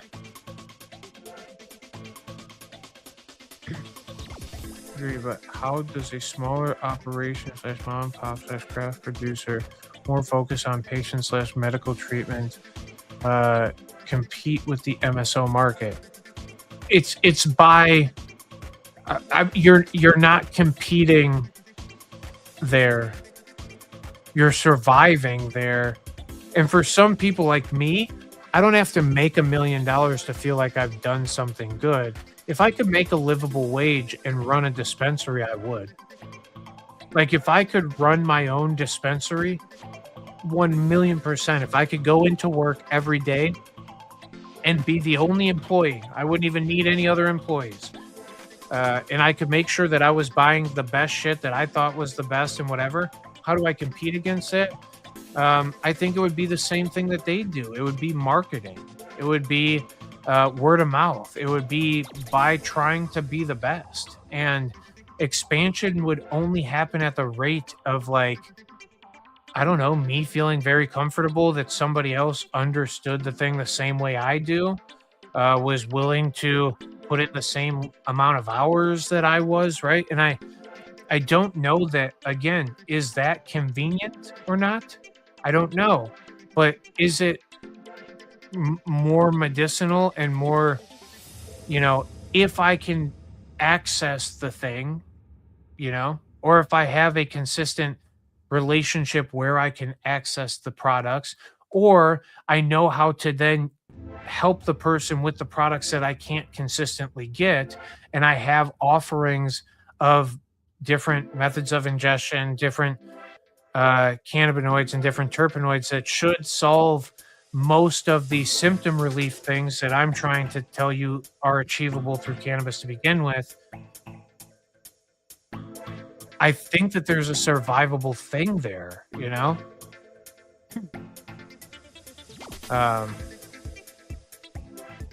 Generic versus name brand RX, difference in cost is to cover the marketing and other BS. Yeah, to a degree. Materials and marketing. In beer, we call marketing the fifth ingredient. Water, malt, hops, yeast, marketing. 1,000%. You know who does it really well and ended up being pretty good was Three Floyds. Coolest packaging, most badass names. They actually made a really quality fucking product back in the day.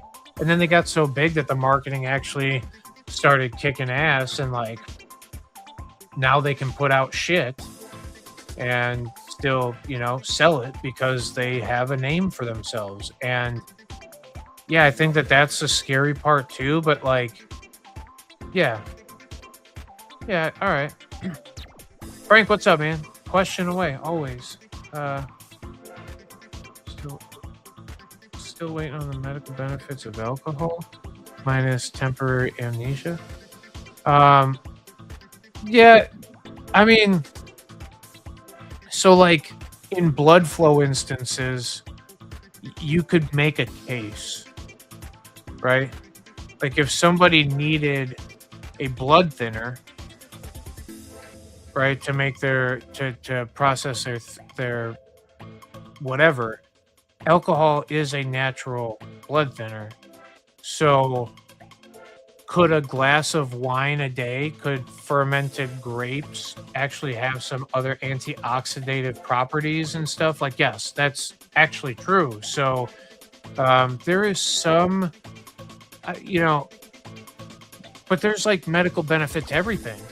Like methamphetamines is what they give kids as Ritalin and shit. Opium is what we give people for pain medication, you know. Yeah, different levels of narcotics are given out quite regularly for different levels of stimulation. And then other classes of drugs that go beyond, even then, like, what's that shit called? Ketamine, right? Horse tranquilizer. We give that shit out. We do it for all kinds of things, honestly. And I've heard some great things. So, like, a lot of things that we call drugs, I actually call medicine. And a lot of the things maybe that they call medicine, I also call drugs, like their benzodiazepines and their SSRIs and SNRIs. They're just lab created LSDs or, fucking ecstasies, or it's almost no different than that.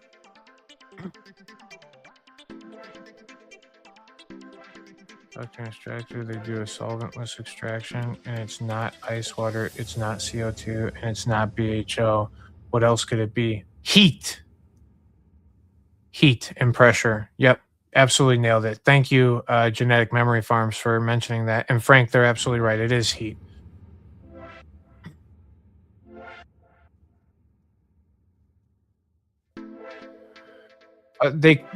Well, it could be alcohol then. It could be ethanol extraction. It'd either be heat or ethanol. And I would say ethanol if they're talking about being able to extract terpenes out on their own. Yeah, bubble hash it, man.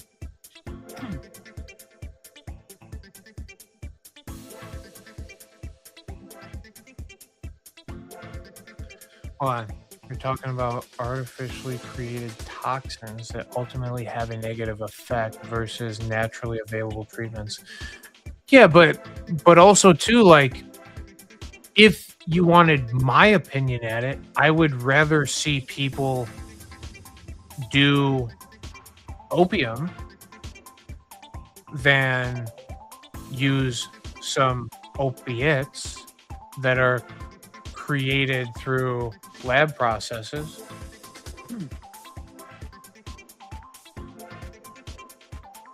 Yeah, they could easily press it. Yeah. But yeah,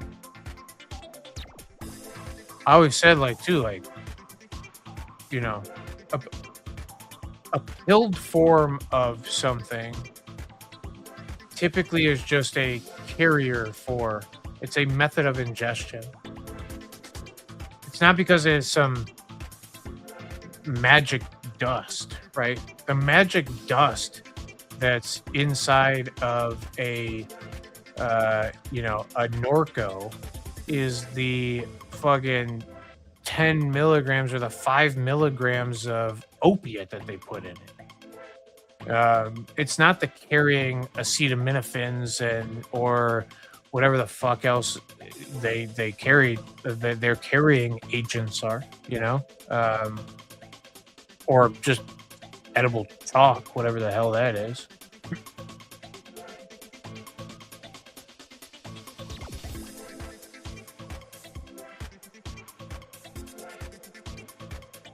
Oh yeah, yeah. Alcohol is natural. Like I'm not.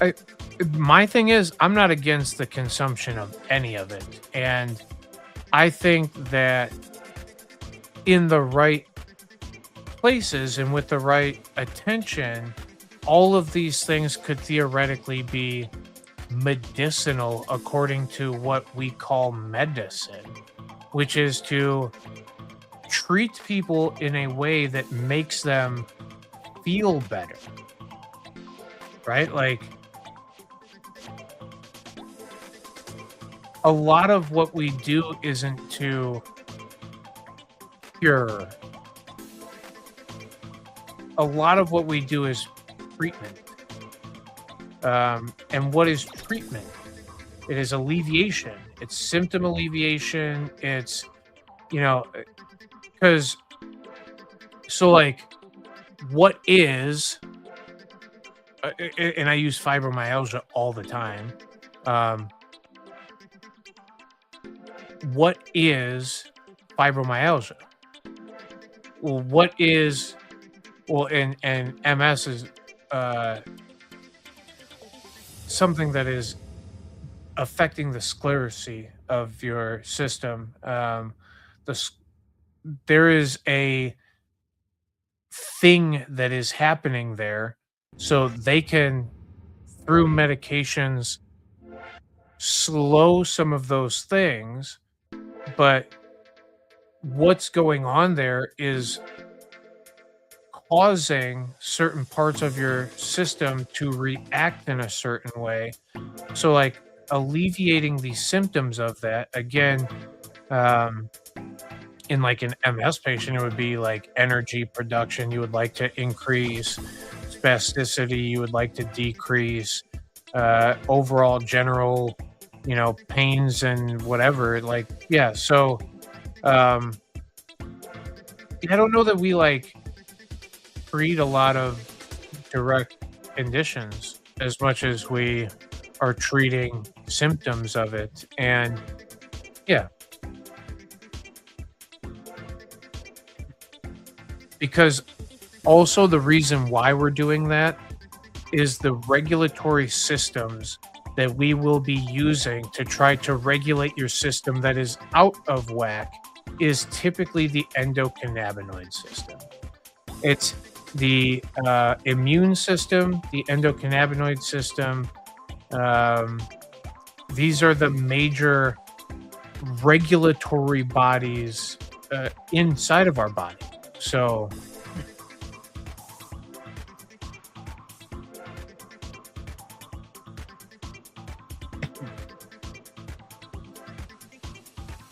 the delivery method is irrelevant. The contents are. That's what. Well, yes, 100%. I don't know that I don't know if I said something that yes, I think I fully agree with you. But yeah, not all pills are created equally. But also, when it comes to like cannabis conversation, consuming a edible is the same thing as consuming a capsule, is the same thing as, like, yeah, it's a method of ingestion. And then depending on what properties of the plant you ingest through that method of ingestion ends up being the level of effect that you get. But there is a baseline that everything inside of what I'm talking about is cannabis. Where, yeah, delivery method is relevant also because if you put a pill of RSO and you put a pill of fentanyl, and I'm imagining something encapsulated. So it's a blank capsule shell, and inside of it there is fentanyl, and inside of it there is RSO. if we set both of them on the back of our hands and we wait forever, nothing's going to happen. If you eat it, one thing is going to happen. If you take that same pill and boof it and use it as a suppository, another thing is going to happen. But it's because of method of ingestion. What you're ingesting is important, but how you ingest it is also very important.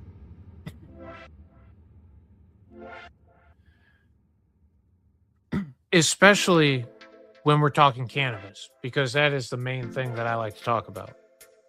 And again, I think my comparison was to opium direct and opiates that are put into the capsule. You could consume opium in the same way, pure raw opium, in the same way that you can consume an opiate. I'm not a professional ingester of the opiates. I don't know, actually. So but regardless, I think we're both on the same page there. I'm fully on board with that fentanyl ain't no good. You know what I mean? But anyway,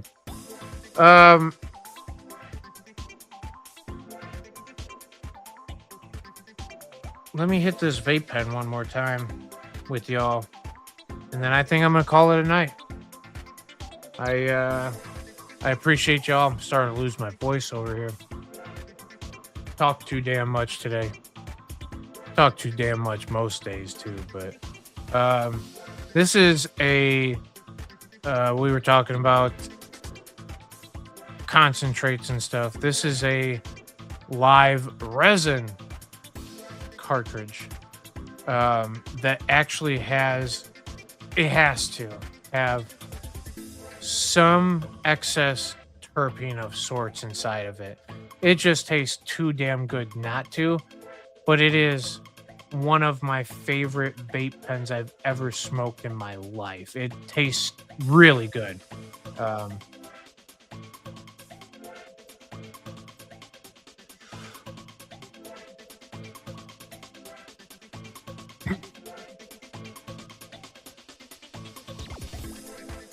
Yes. Yeah, I'm with you there. But that's also the same thing that I'm saying, like, there is a toxicity level for cannabis. Though the threshold is high, you could toxically shock your system.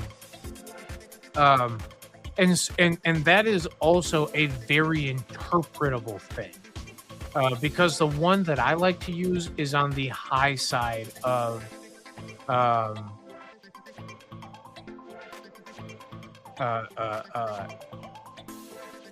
the story.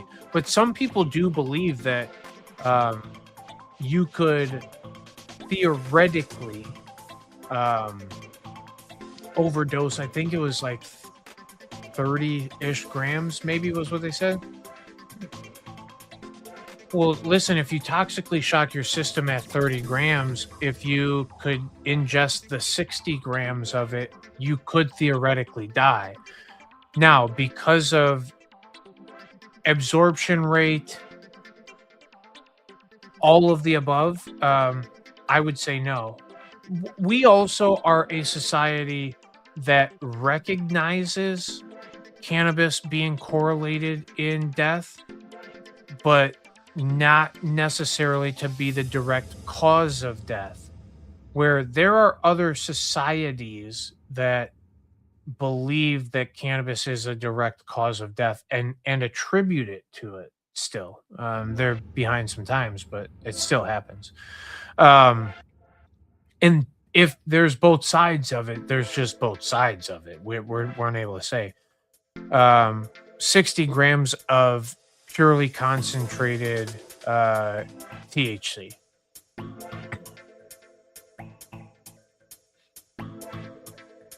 So again, is it okay, well, not everything is THC. You'd have to consume more than that. Yes, but there is a toxicity level. There's a number that is real.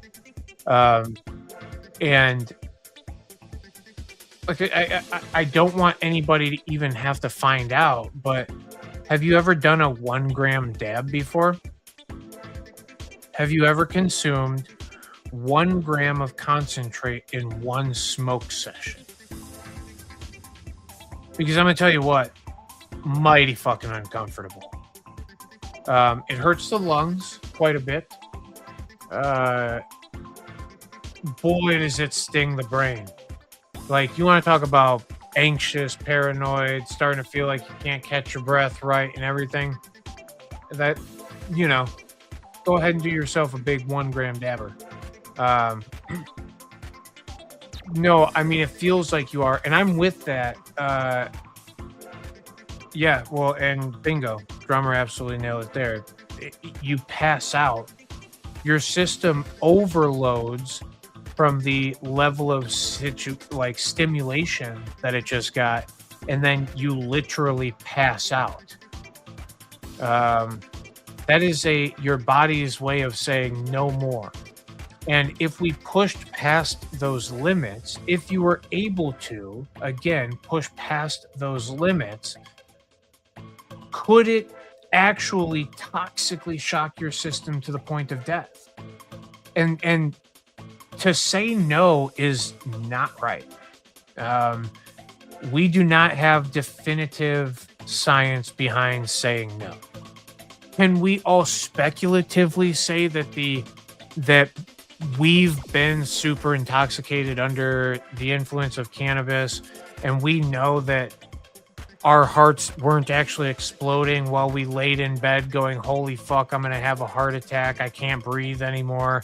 Whatever that situation is, 100%. But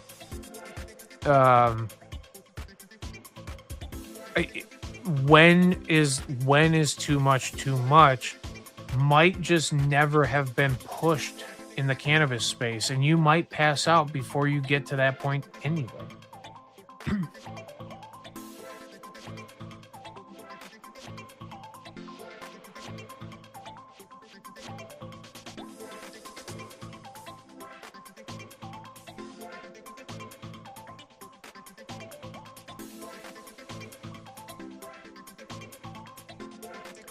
30 milligrams per kilogram.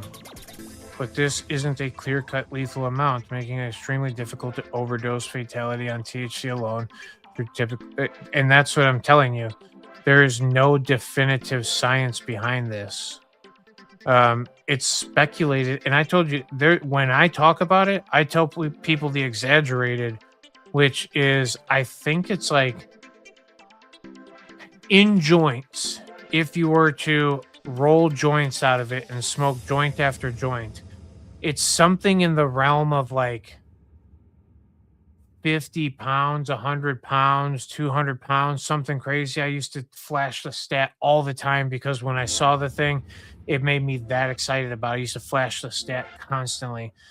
And then which means you've toxically shocked your system, okay, at 50 pounds of smoked joints. Let's call it 10 even, okay?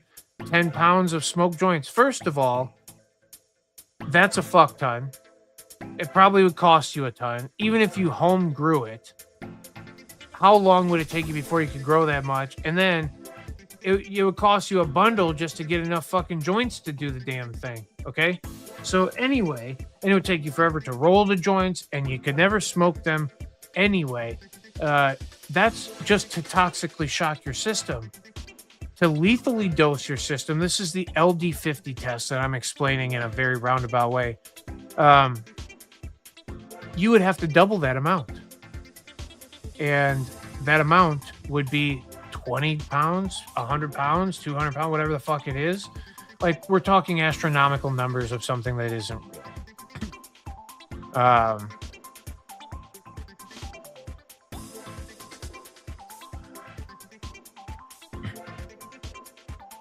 Yeah, and again, because that is done in a means of concentration per weight and volume, and um, what level can you even saturate your blood to, right? Like, how much can you actually put into the bloodstream before you pass out, or you know what I mean? You just might not be able to, and this is where the other end of the argument comes in. You might just not be able to hold the amount of in your system without you putting like things that would naturally fuck you up, like a, you know, I don't recommend putting a distillate in your bloodstream, is all I'm saying, you know? Like main veining some distillate sounds like a dumbass idea. But yeah.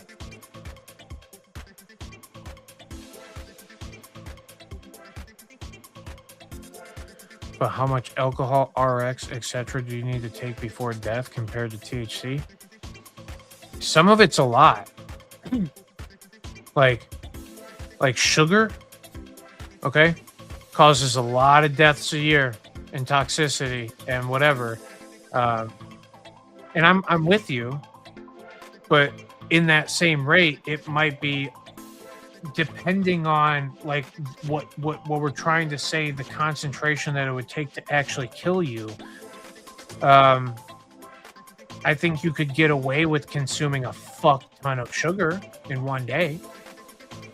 People do. Caffeine is another one. You know, we've actually seen in our lives. I don't know if you. I mean, I've been around it where kids have consumed enough Monster energy drinks where the caffeine literally killed them. So I'm with you. There are things that we regularly consume and that have no regulation against them. They're not even close to that are far more dangerous and far more scary when it comes to you know, how it interacts with us. And I can reassure you, I'm not arguing in favor of any RX, any prescription medications, any other, you know, intoxicant per se. That, because again, like intoxication still at the same rate is also stimulation, and like like people die of heartbreak, right?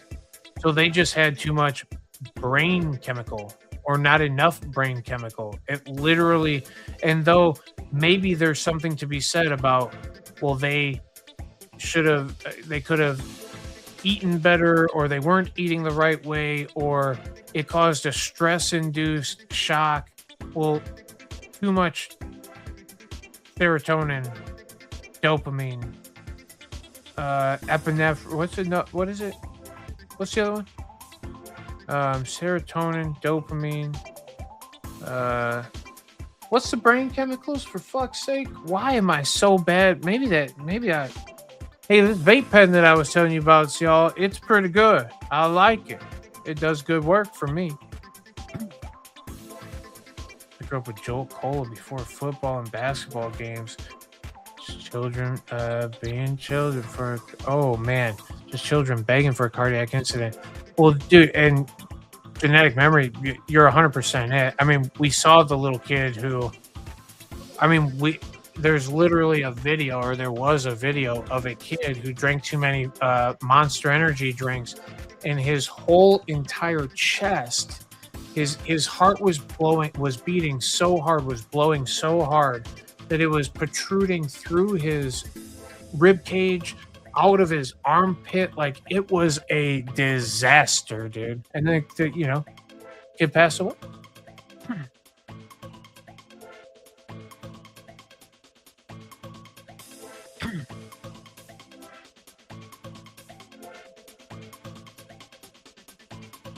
serotonin. I like that. Yep.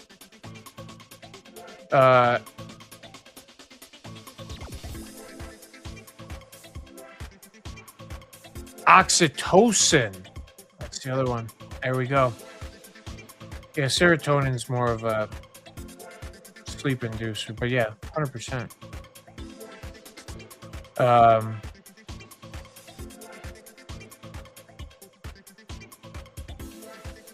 Okay, so to address your sentence up above, I'm not saying there isn't a place for RX, but there is a cultural dependency on it versus considering other alternatives.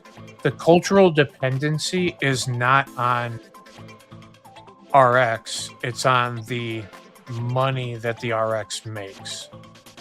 The healthcare system isn't the biggest industry in every fucking country without there being sick people.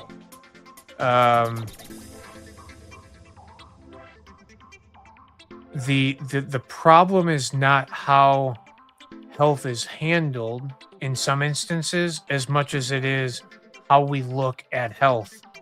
And I think that that's why when I talk about take your health back into your own hands, if I literally mean it, like take your health out of the hands of the, and it's not that you shouldn't be in conjunction with doctors. You should definitely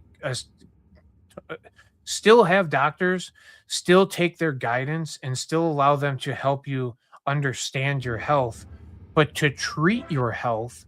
But the other thing is too, like, every doctor that you've ever ran into said you could lose some weight or you should put on some weight or you should, eat better or you should stop eating so bad or, they try to talk about your food that you ingest and the way that you exhaust those energies. But we brush over that for the healthcare part of what other thing should I do that I'm not currently doing, because I don't want to change what I'm currently doing. I want to solve the problems that are here. And the problems that are here, even as much as you can rationalize that they're caused by the things that I'm doing, I need my health taken care of. I can't take care of my own health. And I mean that as like, trust me, I watched a lot of people turn their health over to a medical professional and then they're no longer here because of it. And were they at their end of times to begin with? Maybe. I saw a lot of them very young. And I wonder if they didn't eat better or they didn't exercise more. If they didn't stop putting toxins into their system, would they still be around, right? So, what is healthcare to you, and what are you willing to do with your health? Because I know plenty of people who have passed away from the same things we're talking about.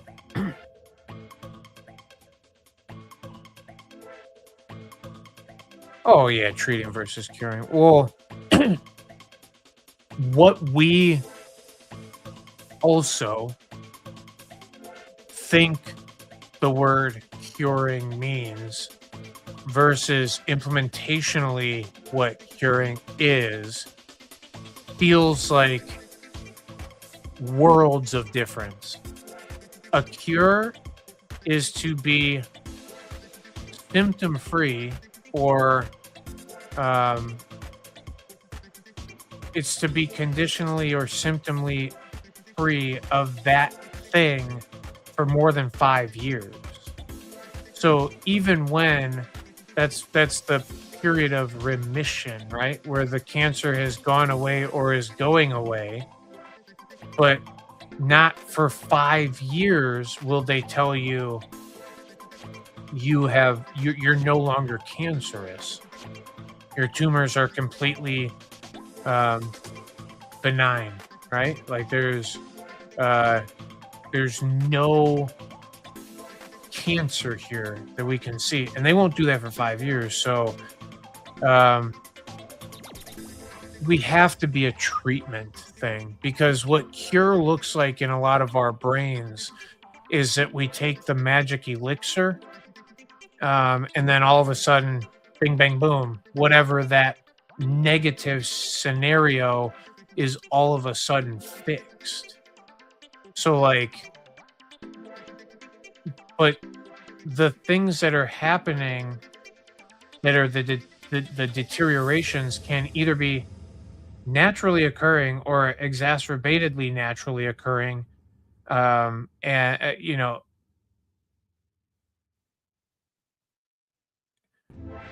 it's just it's like, what could I do to alleviate that?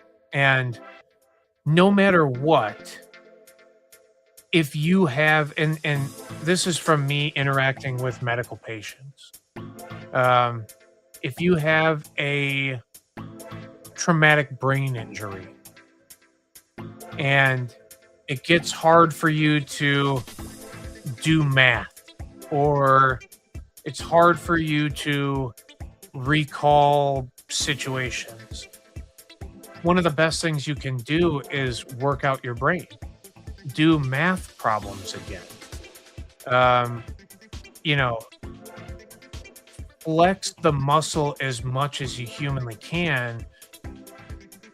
And if there is a thing that is capable of boosting that, you know,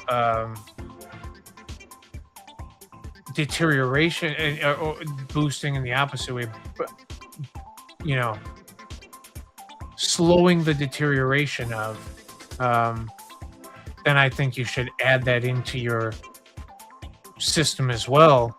But to stop doing math altogether because it's hard is like, what are we talking about? This is the number one time where your brain needs you to do math. It needs you to read. You need to go through the processes of it. Your brain was injured traumatically, and there's inflammation, there's scarring, there's, worse blood flow. You've broken some where the neurons are firing. How do we re-stimulate that? And by sitting stagnant, you can't. So regardless of Western treatment or not, if we just want this thing where we sip it back and like all of a sudden, nope, all the neurons started refiring, all the inflammation disappeared, all the, whatever it is that is a negative is just now not a negative. And like, I think a lot of times, if you put in some of the effort, you can prolong the maybe what is inevitable, right? Yeah. Cures are typically going to have to be individually derived as gene therapy or bio-targeted drugs. Otherwise, we are managing it, not curing it. Yeah, well, and we're literally talking about genetically modifying our system to at the level of the gene. We're literally rewiring the DNA to stop producing the bad interaction or to start building the new reaction. And like, yeah, 100% genetic. Say if all the money spent by patients for their RX and spent on research to find a way to cure these diseases would be fruitful for the patient and the pharma industry profitability. Yeah.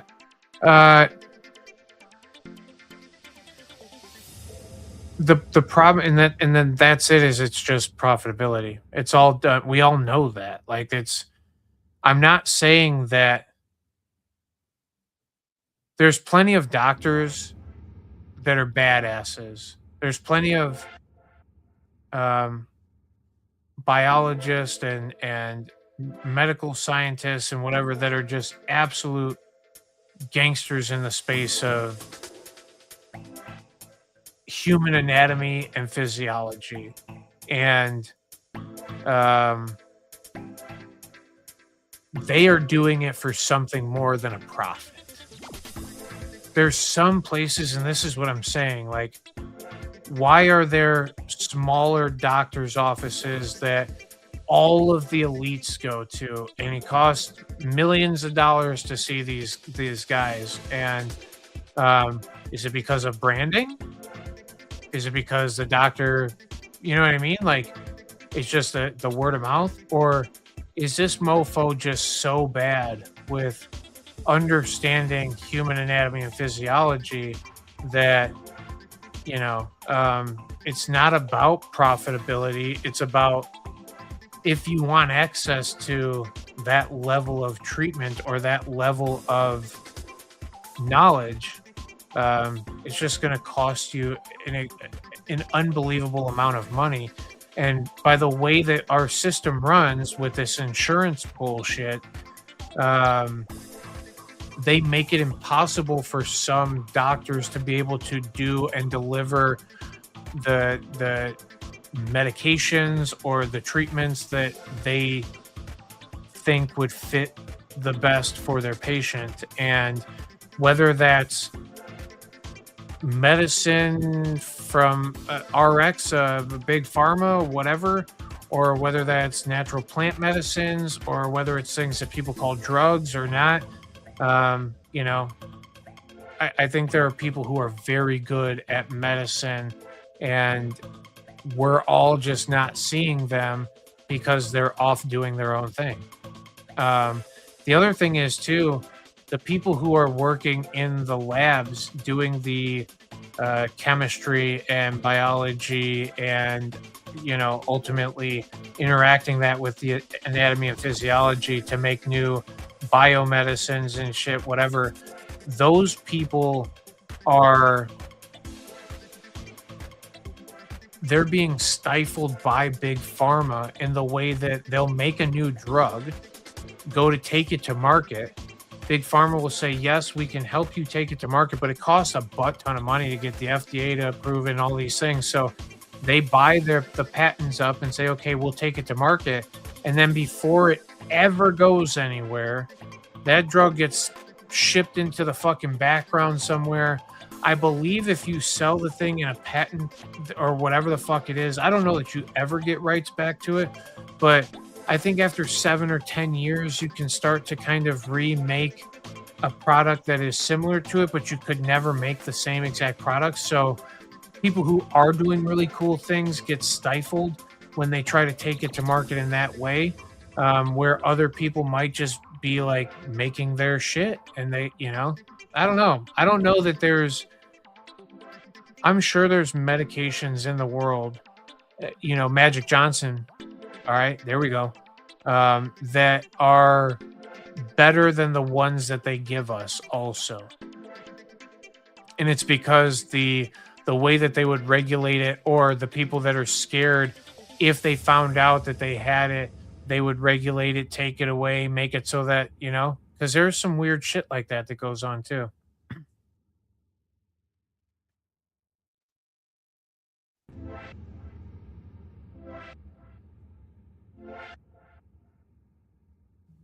Yeah, Chi-Town. That's it too. Is like in the world that we know, because we only know so much of our world to begin with. What is out there that we don't know? And if it comes to like, it's a medical thing, like, dude, yeah, I don't know. Capitalism is the problem. Root and stem. We should not incarcerate for profit. Oh my God, that's the truth. Go to war for a profit, educate for a profit, or heal for a profit. Those 4 things should be off limits to capitalism. I like that thought process, and that's something I can get behind. incarceration for profit, wild concept. War for profit, even more fucking crazy. Education for profit is gross. It is just a gross misuse of spreading knowledge.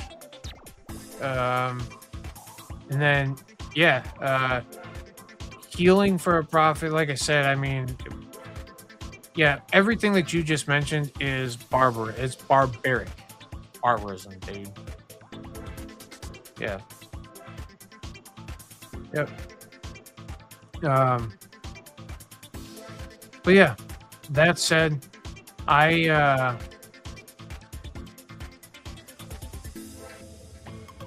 love y'all.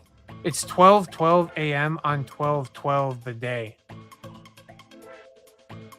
Well, that was really cool. I'm glad I got to share that with y'all.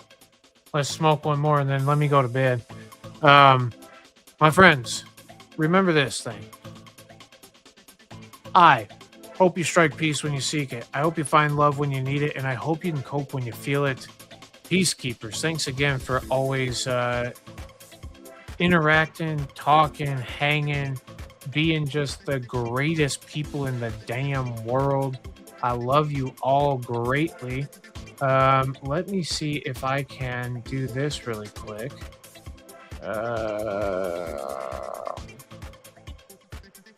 Hi, my name is what? My name is who? My name is Chicka Chicka Slim Shady. How do I get in there? That's okay. All right. It's pissing me off. I don't know how to do it. I was gonna try and go through and send the love to all my friends. Dudley Dawson, the Guapo, Chi-Town Hi-Fi, Genetic Memory Farms, Deputy Gary with Anita and Lucy. We can't forget them.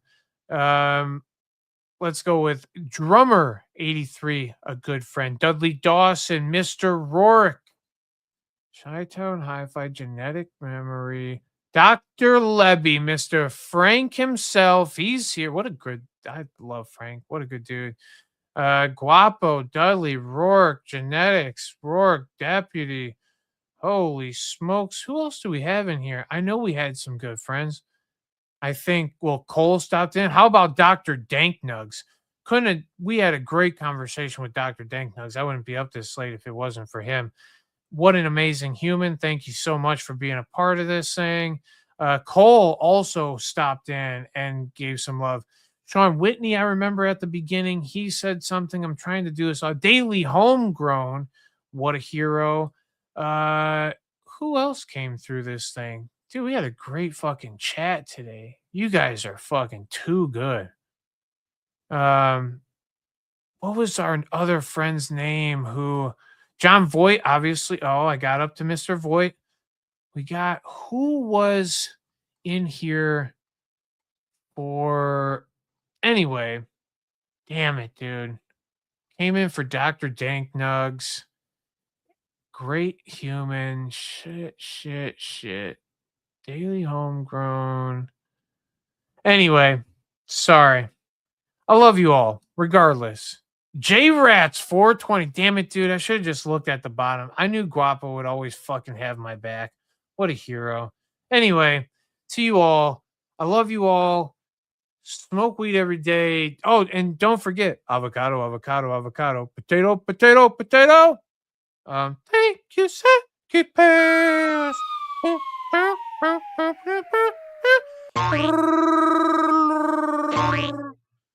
That fentanyl ain't no good. That fentanyl ain't no good. Disgusting. All right. That's crazy as hell. Guapo, thanks for the background help on everything tonight. You're a fucking hero.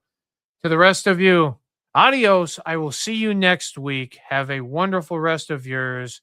And don't forget, if you see Biz, Just tell him how good his little crying face is. Don't worry about it. I'm going to go see him tomorrow and wear a shirt. I printed this on a shirt. I'm going to wear it right next to him. I was going to wear it on here tonight, but I don't know if he ever got in here. Anyway, love you all. See you soon. Bye.